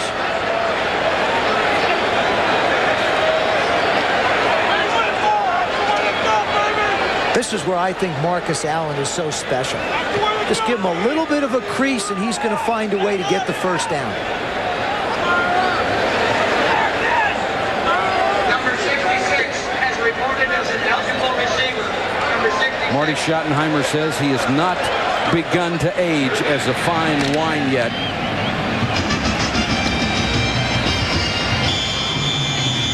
Sigler reports as an eligible receiver. He's at the end of the line as an extra blocker. Allen, first down and more. Nearly broke it all the way across midfield. Patrick Bates made the saving tackle after the gain of 12. Yeah, but what a great job up the middle by Grunnert, Shields, and Dave Zott. Right at the middle of the Raider defense. Coming right at you, right at the heart. Marcus doesn't have to look very far. He's going right up the middle. Big hole. Eddie Anderson tries to make a play. Great job by that right side. 68 Will Shields, 74 Derek Graham. Montana, nice fake. Now he's under pressure and sacked. Anthony Smith gets his 4th sack of the season. The young man who always said, just give me a chance to play every down. I'll show you that I can play the run too. And he leads the defensive line in tackles. Great quickness, great speed. Plays off Green, plays off Green. Now he moves on him and makes the move on Joe. Interesting talking to him last night. Says there's 3 things that we have to do. Out-physical him, penetrate, and hit the quarterback. He did all 3. 2nd and 17. Greg Hill, the good-looking rookie out of Texas A&M, crosses midfield again. Rob Fredrickson made the tackle, and that's the end of the 3rd quarter. The Kansas City Chiefs clinging to a 7-point lead.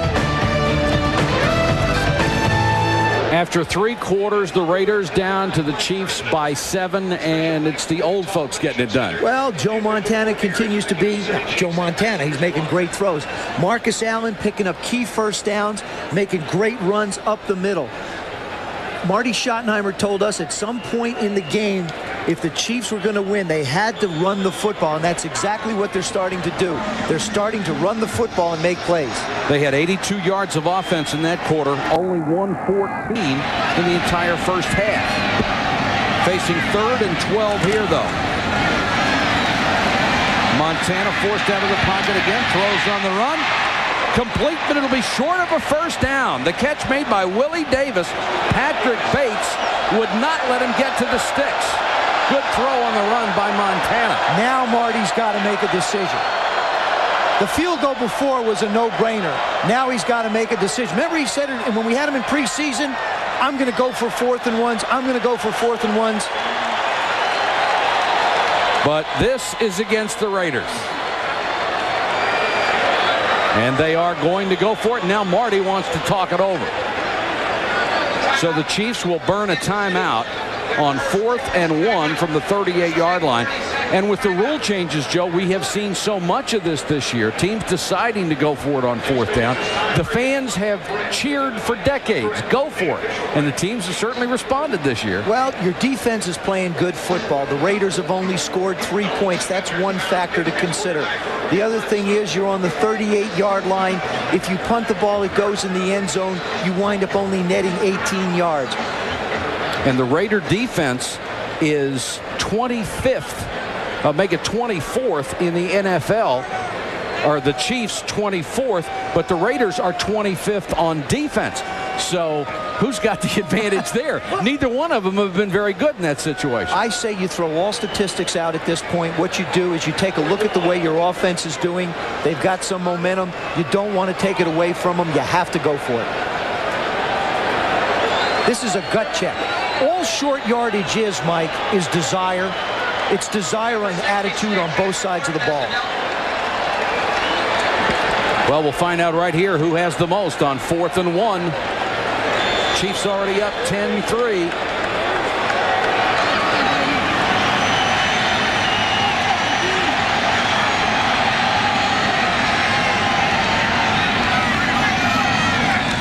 And Montana wanted to throw for it. Complete. They've got the first down. Lake Dawson makes the catch. I'll tell you something. Joe Montana knew exactly what he wanted to do. He tried to get everybody in the huddle before the timeout. He had the play right from the beginning.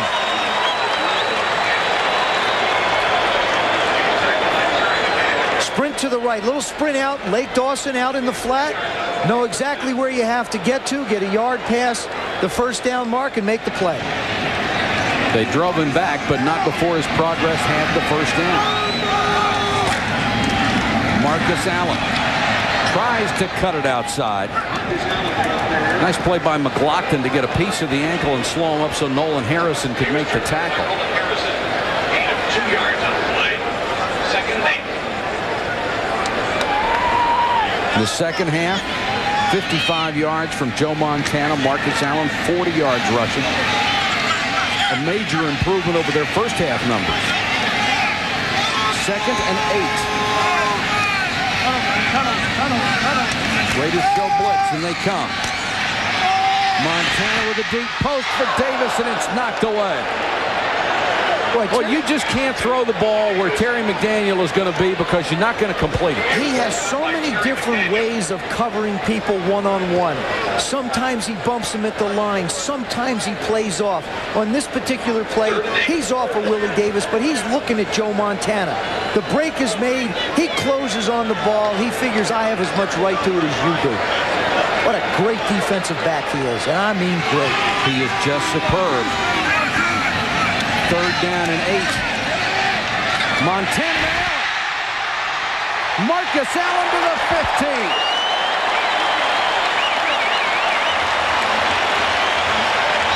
15. Vintage Joe Montana, vintage Marcus Allen, who for his entire career has been a great receiver out of the backfield. But Mike, that play was made by Kimball Anders, blitz pickup. Here comes Eddie Anderson. Watch Anders come in and block him and make this play possible. Great job by the fullback. He lets the guard take the linebacker. He goes after the defensive lineman, allows Montana to get the ball off. Great job by the O-line and backs. Greg Hill checks in, and he'll get the carry. 1 yard and no more.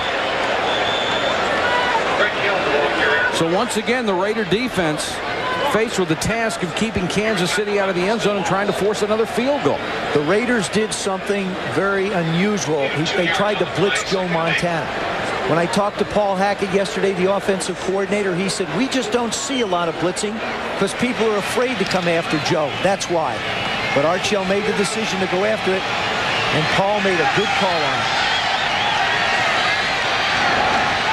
2nd and 8. Montana dumps it off, and Anders got to the 10-yard line. Swarmed under there. Winston Moss and Patrick Bates.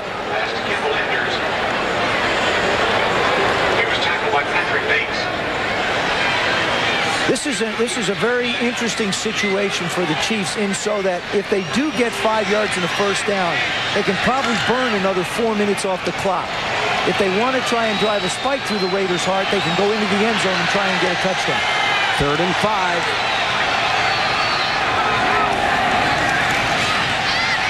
Montana under pressure, throws incomplete, but there's a flag down. Anthony Smith got to Montana in a hurry, couldn't get set to throw. The penalty flag will be against Kansas City, but obviously they would turn that down and bring up a 4th down. You'd think so.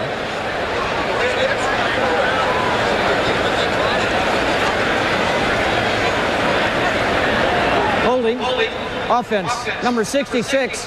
Penalty is declined. 4th down. Ricky Sigler, the right tackle. Derek Graham started there, but moved over to left tackle when John Alt went out of the ball game. Kansas City came into this game with 21 holding penalties, the 2nd most in the NFL. Got another one there. This will be a 27-yard attempt by Lynn Elliott to put his team up by 10.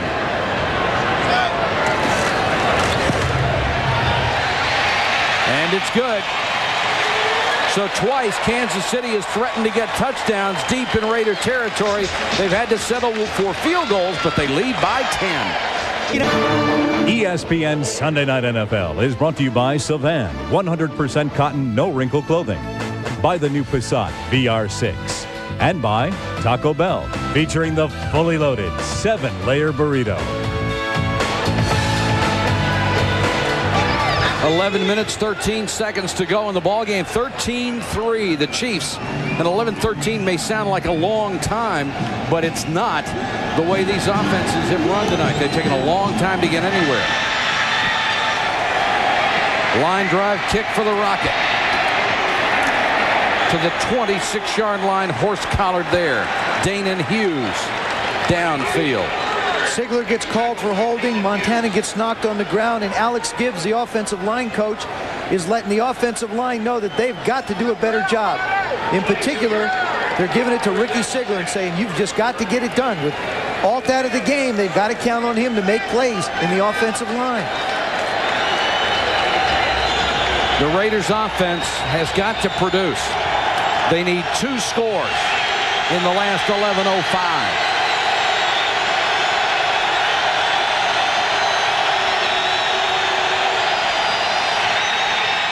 Hostetler short to Glover.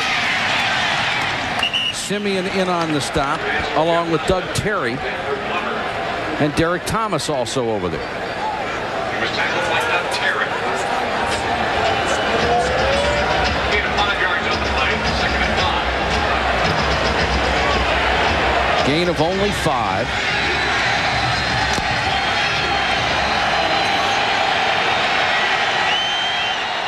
The Raiders with 15 yards of offense in the second half. Harvey Williams dances outside. Got away from Carter enough for a first down. Out of bounds at the 39. Harvey Williams, ball carrier. Harvey Williams may have popped off a lot coming in, saying how much he was looking forward to playing his former teammates, but he's backed it up with his performance.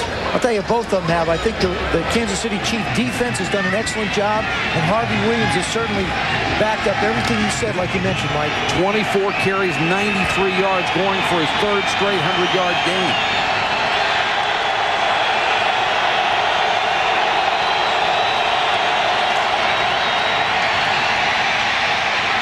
Hostetler nowhere to go with it. Incomplete. Eventually intended for Tim Brown, and Dale Carter shaking his head saying, no, sir, not on me. Good job by the offensive line there, giving Haas a lot of time. But George Jamison, number 57, right here. Watch what he does on this play. He is not committing. He has Jeff Hostetler. He is the spy. Hostetler slides. He could run for the first down, but there's Jamison right in front of him, forcing him to throw the football. Excellent defensive scheming. And Dale Carter with great coverage. He's had it all night. Hostetler again with a lot of time. Throws short and incomplete to it right over the head of Harvey Williams, and Darren Mickle was right in his face. Joe, he just hasn't been able to find anybody. A lot of credit to that defensive secondary. They've done an excellent job. Well, look at it this way, Mike. When you're throwing the ball to Tim Brown, how many people do you have to defend out there? Exactly. I mean, like I said, they've got to put the ball not on 3rd down and 10, but on 1st downs, they've got to try and get it to other people. Hostetler only 9 of 22. An interception. He's been sacked 3 times. Now he faces 3rd and 10.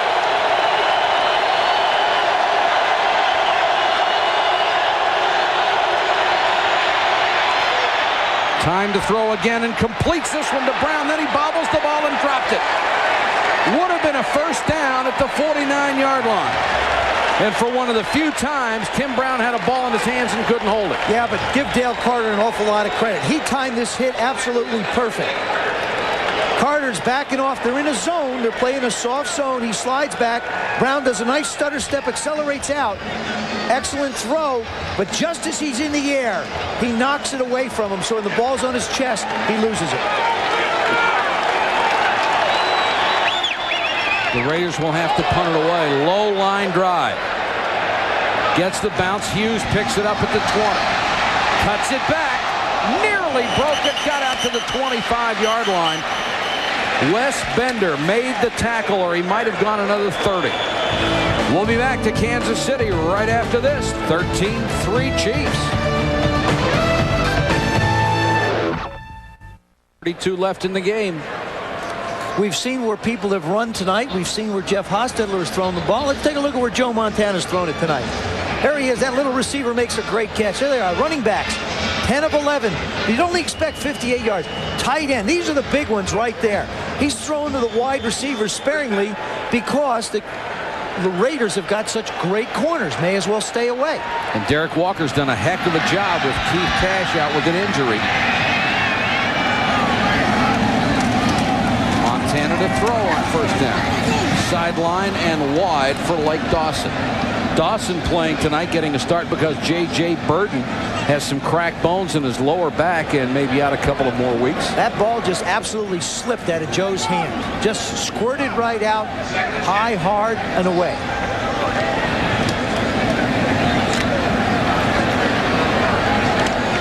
Kansas City's biggest ally right now is the clock with 9:28 to go, and the Raiders down 2 scores.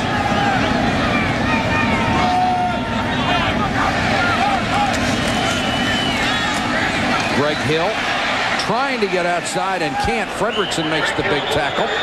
And now Washington and Dawson are hooked up.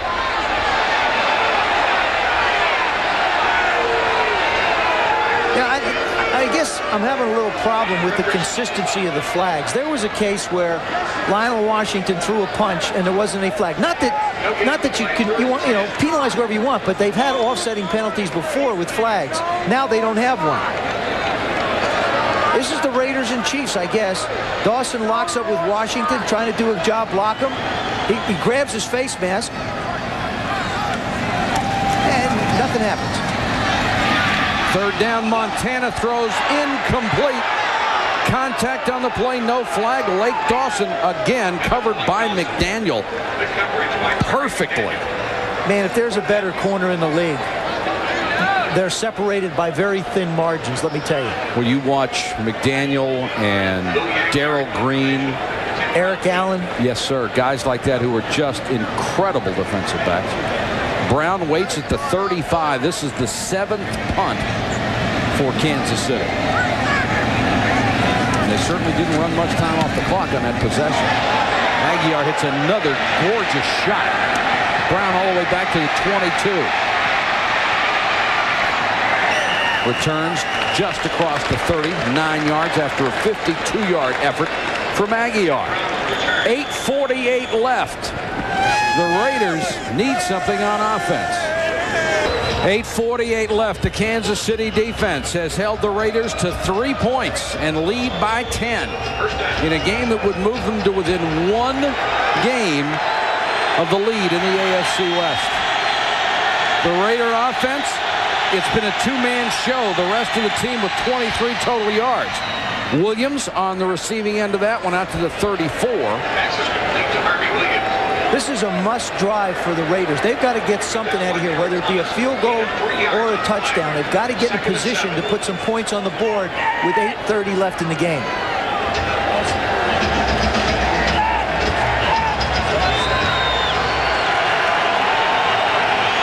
Second and 7.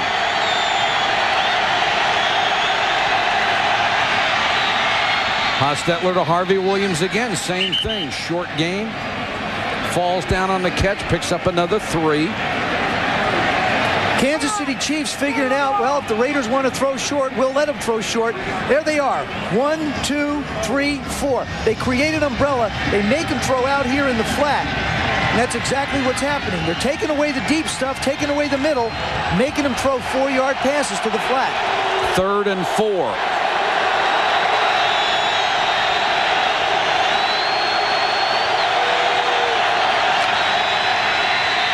Hostetler in trouble.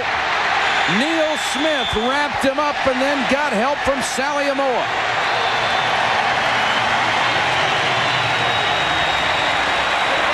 Most of the night, Hostetler has had a lot of time to throw and still hasn't been able to find people. Sometimes a receiver becomes a crutch, Mike. In this case, Tim Brown comes in. They know they need, remember they hit that short pass before. There he is. He freezes. Hostetler's hanging with them.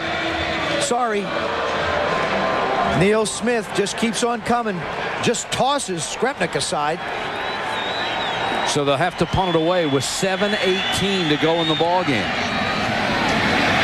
Wobbly kick, and Hughes makes a good decision, lets it bounce. And it will die at the 25-yard line. 44-yard punt, no return. Still a 10-point lead for Kansas City. City Chiefs are 7 minutes and 6 seconds away of crawling within one game of the San Diego Chargers. They would raise their record to 6-3. And Marty Schottenheimer would continue his dominance over the Raiders, especially here at Arrowhead. Tough night for Jeff Hostetler. The offense in the second half only 29 yards and 2 first downs. And now if Kansas City throws the ball on this possession, I'm going to be shocked.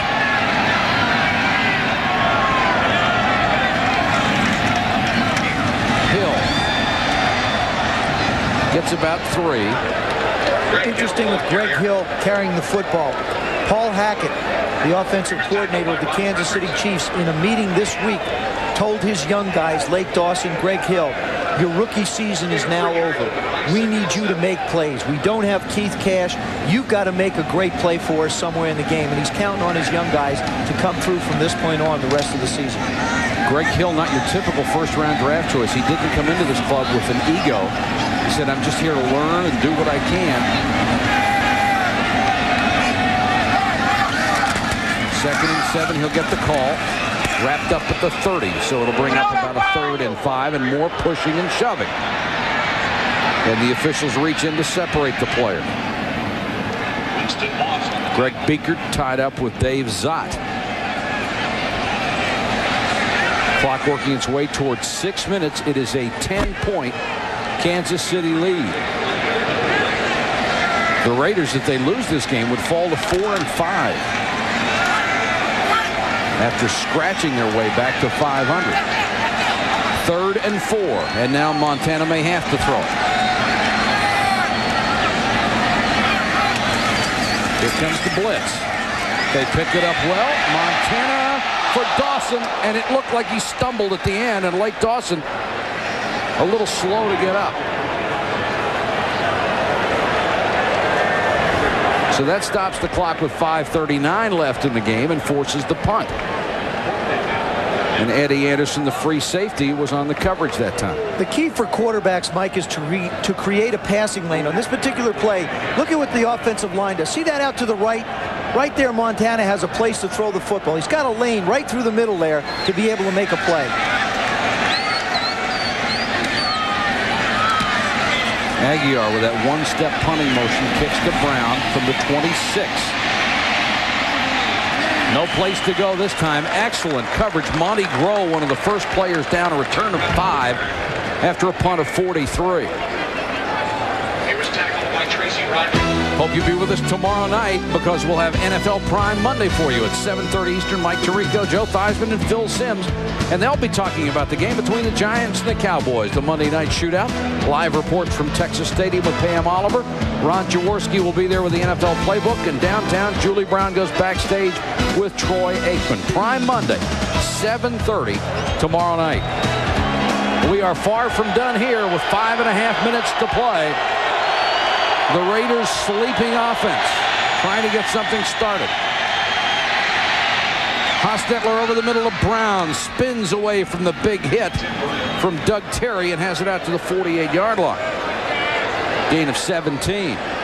Talking to Tim Brown last night, he's thankful that people want to defend that speed outside because he gets a chance to work inside. Up against Jay Taylor. Now Taylor just lets him cut in underneath the linebackers. Simeon can't get back inside. Timmy makes a great reception. Brown comes to the near side this time. Hostetler looking that way and throws wide of Brown again. Taylor on the coverage. There is a penalty marker down, and it will go against the Raiders.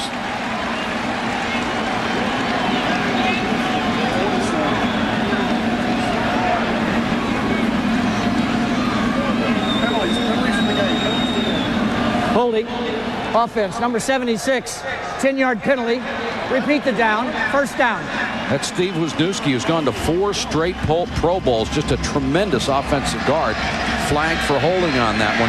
11 penalties against the Raiders, 85 yards. The Chiefs have been hit with 4 for 30. The Raiders in second place in penalties, trying to catch them. I think they have. 1st and 20 after the holding call.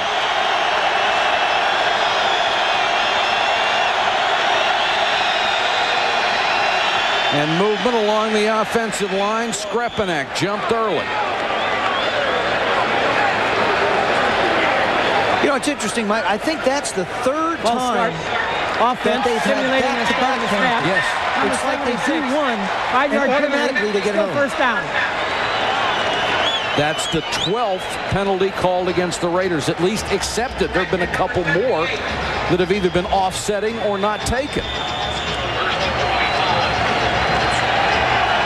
Al Davis's expression says it all. 1st and 25. The Raiders are going the wrong direction.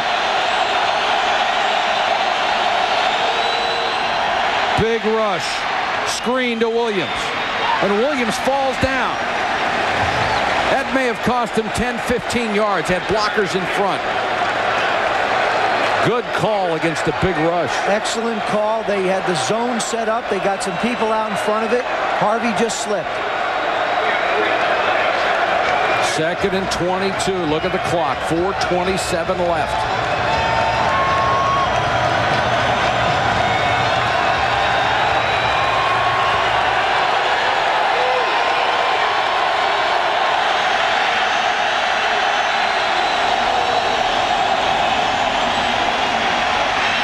Hostetler to Williams in the flat, and he gets out of bounds.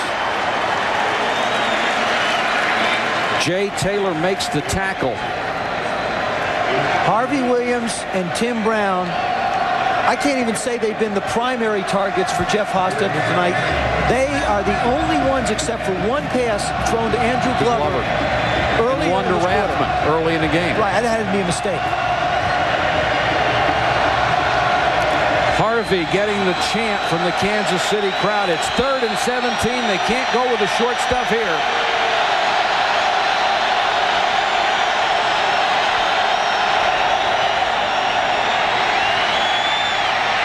Plenty of time for Hostetler. There's Tim Brown. And has the first down at the Kansas City 37. George Jameson made the tackle. Well, that's Hostetler and Brown must be pretty good if everybody knows where it's going and they still get it. That is just a bad execution by a defense. You know where Tim Brown is. Look at the middle of the football field. There is nobody in the middle of the football field except going to be Tim Brown. The time Hostetler has, there's still nobody in the middle of the football field. First down at the 37. Hostetler to Glover to the 13-yard line. And there's a flag down on this one. A gain of 23. Will it stand? No. 13 penalties, 95 yards. Well, you just can't have that. No, you can't keep going backward. Not when you're making big plays at a crucial time of the game.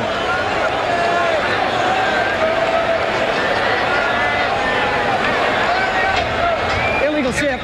2 men moving at the same time prior to the snap. 5-yard penalty. Repeat the down. First down. Turns out to be a 28-yard penalty because they lose the game, and another 5 for the illegal motion. And not only that, Mike, it was a different type of a look, a different formation. It's something you put in your playbook to get a good play that now has been totally wasted. Because they didn't execute it. First and 15. Calvin Jones checks into the ballgame, the rookie from Nebraska. And he'll get the catch and gets out of bounds to the 38-yard line. The first reception of the year for the third-round draft choice from Nebraska. That's Calvin Jones. And Harvey Williams on the sideline. 93 yards rushing, 38 yards receiving. He's had a heck of a night.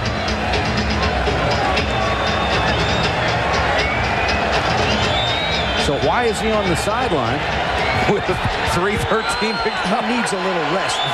Hey, he can rest a lot in 3 minutes and 13 seconds. Second and 11.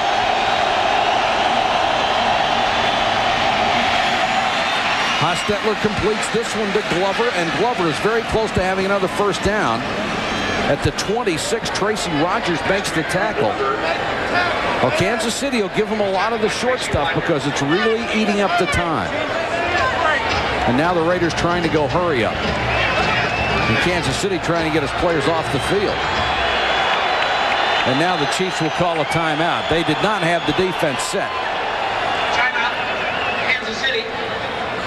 That's a good timeout for Kansas City. In all likelihood, they're not going to need theirs at the end like the Raiders are.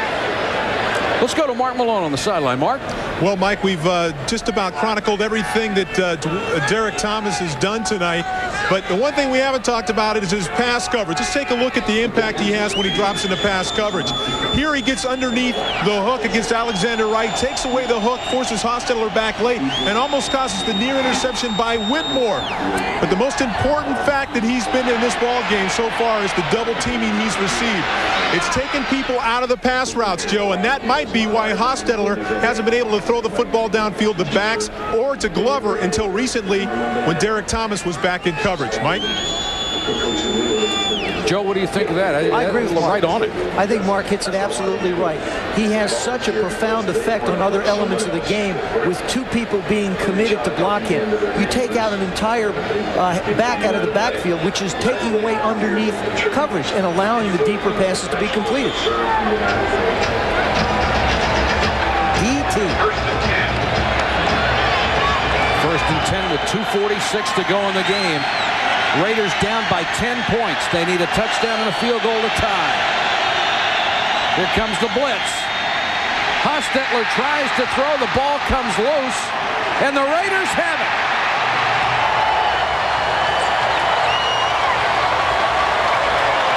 it. Excuse me, Kansas City got it. It looked like Rathman fell on it. Kansas City football, and that could end it.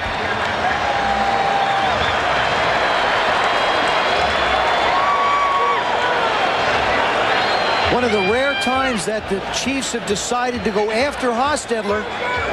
Blitz is coming right up the middle. There comes Tracy Simeon. And they just really collapse the pocket and allow Smith to come around on the outside and just grab Jeff's arm. Neil Smith coming hard around the corner, just does flick the ball away. And now Kansas City totally in the driver's seat, up by 10. Marcus Allen trying to get outside, goes down to one knee, then gets back up, but he's downed. Back at the 28-yard line, Lionel Washington makes the stop. And the Raiders will stop the clock. They will have 2 timeouts left. And obviously they have made their decision. They will try to use them here on this possession to save as much time as possible. So Hostetler with the fumble after an interception on the first play of the ball game. It has not been a good night for them. And this is Marcus Allen limping off after that last play where he was tackled. This will get Greg Hill back in the ball game. Marcus takes it up inside, sees everybody there. Washington comes up, just does grab, and he just manages to plant his foot in such a manner that it creates a problem. Then he takes off and tries to run and slips again. Here's the reverse angle. Right there when he jams his left foot in to try and make some kind of a cut and keep his feet, just keeps on going.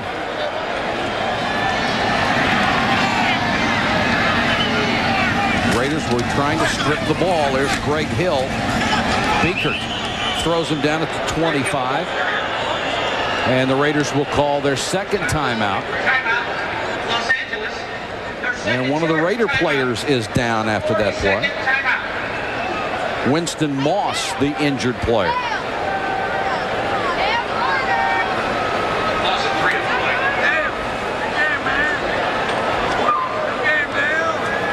Of course, coming up after our broadcast is Sports Center. Dan Patrick and Keith Olbermann standing by for that. Get you caught up on everything in the day of sports. Of course, a look back at Foreman and more, the remarkable outcome of that, the wrap-up of the NFL. And our Sunday night conversation is with Joe Montana. And then prime time with Chris Berman, Tom Jackson, and Robert Roberts, the complete wrap-up of today's action in the NFL. And some shockers around the league today. Congratulations to Dave Shula and the Cincinnati Bengals. They got off the schneid, beat the Seahawks today. Got the win in overtime. 3rd and 16 for Kansas City. Trying to work on that clock.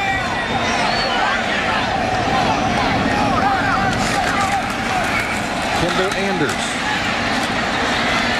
Wrapped up as he gets to the 31 by Greg Beekert. And the Raiders, I think, are going to take the 2-minute warning timeout and save one. 6 on the flag. 4th down. And that's exactly what they'll do. They'll let the clock run down to 2 minutes and preserve a single timeout. So we've reached the 2-minute warning. Kansas City in command. 13-3. 2 minutes left in the game. The Chiefs by 10 over the Raiders from Arrowhead, and a delighted 78,000 sellout crowd has watched Marty Schottenheimer's defense do the job. In their 3 losses, they only had 1 takeaway. In their 5 wins, they had 19. Tonight, they had 2. And as you go around the league, it never seems to change. You take the ball away from the other guy, you win. Yeah, and if you get a round 2, it's just about even. Hostetler hoping for 2 miracles here in the last 2 minutes.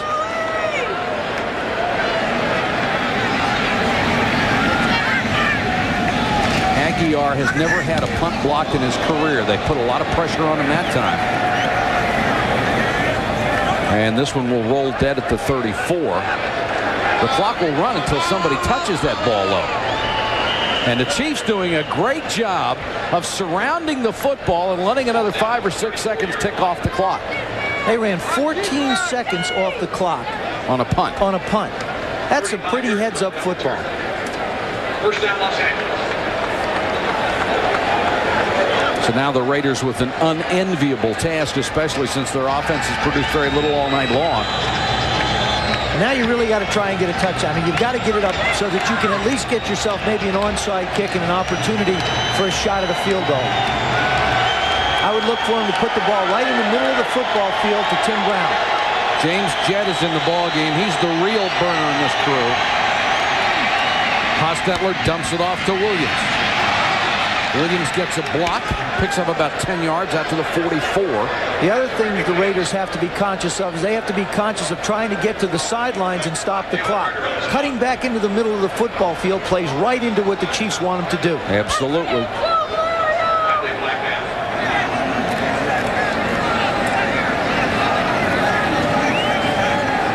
And there was a flag down in the secondary.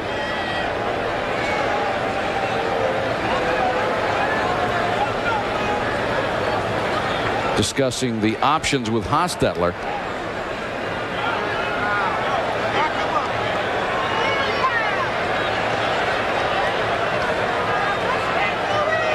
Illegal contact. Defense, number 44. 5 yards. Automatic first down. So they give up about 4 yards on the gain to get the automatic first down. That doesn't make any sense to me at all. Not to me. I mean, you need every inch you can get. You need every second you can get. You're going to go for it on fourth down anyway. Sure.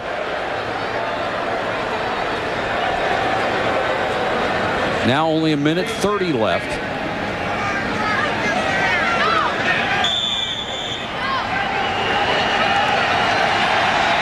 Thomas and Smith getting set to saddle up and rip. Hostetler throws on the run, incomplete pass, and Dale Carter was all over Tim Brown, and the late flag comes in.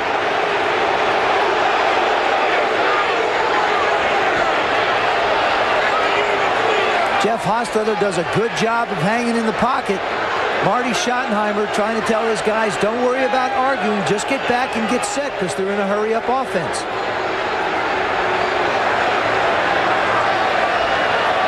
Illegal contact. Defense, number 34. 5 yards. Automatic first down. How would that not be interference since the ball was right there? How would there be no time run off the clock? Still a minute 30. None did. Absolutely, the clock did. You're right, Joe. It did not run at all on that play. Hostetler, the bomb, the rocket, and tipped away at the last minute by Anderson. All Hostetler has to do is hang this thing out, and he's got 6. The rocket had him beat, but the pass was underthrown, and Anderson got there just in time. Give a lot of credit, though, to that front four. They put pressure on Haas, and he wasn't able to step, and this ball just hangs in the air and winds up hitting Anderson right in the top of the head. Ball comes in, Anderson does a nice job of trying to catch up to it. The Rocket just couldn't wait for it any longer. And you wonder, how do you let a guy beat you deep when you know that's what they need? 2nd and 10. Hostetler over the middle, picked off by Mincy. There's a flag down, and Mincy knocked out of bounds to the 48-yard line. Now let's check the penalty. What a wild game. I'm going to go out on a limb. I'm going to say it's illegal contact.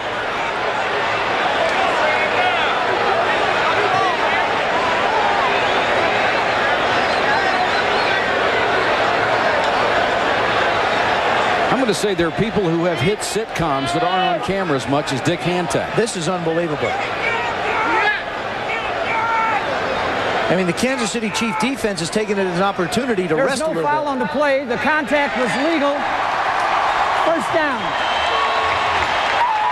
So no penalty, and it's a huge call against the Raiders and for the Chiefs.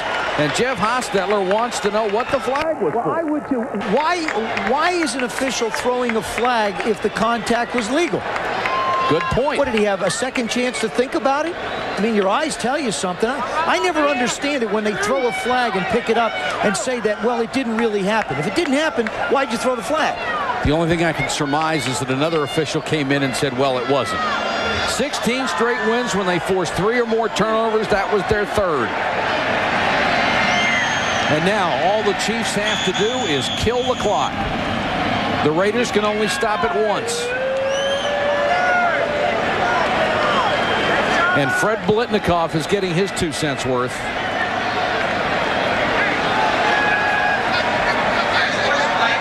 They're talking about how, and there's another flag down.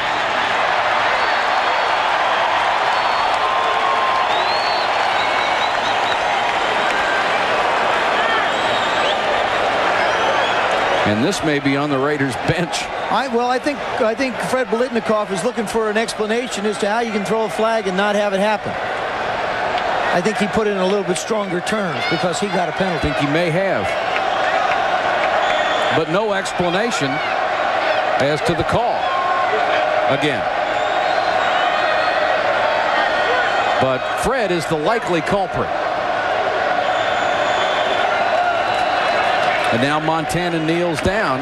Well, Mike, Joe Montana continues on his streak. He was 13-1 when he threw a touchdown pass prior to this game tonight.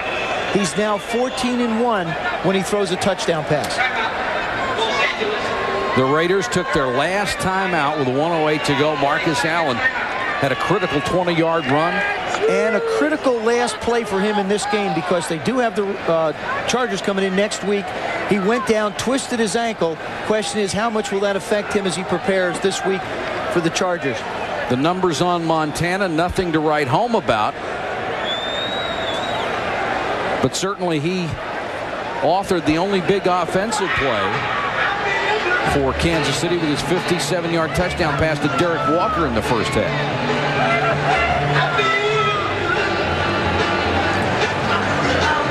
SportsCenter, of course, follows our broadcast. A bittersweet return to Kansas City for Harvey Williams. He played very well, but his Raiders are going to go out of here on the losing end of the score.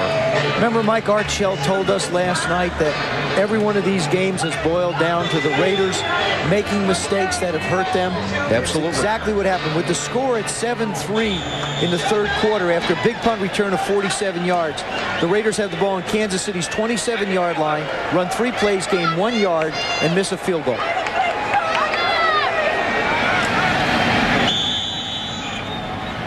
And Montana with the kneel down and have to do it one more time. Schottenheimer against the AFC West through tonight 9-2 against both Seattle and the Raiders, 8-3 against San Diego.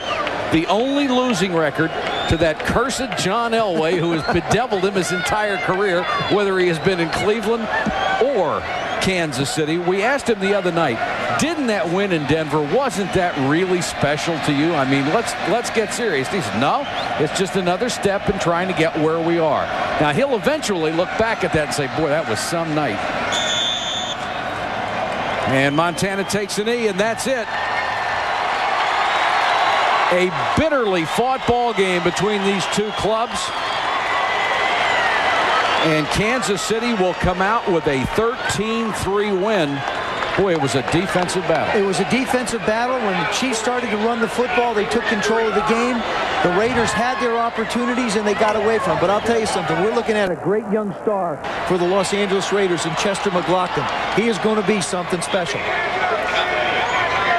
Our final score, the Kansas City Chiefs 13, the Los Angeles Raiders 3. Coming up next, SportsCenter with Dan Patrick and Keith Olbermann.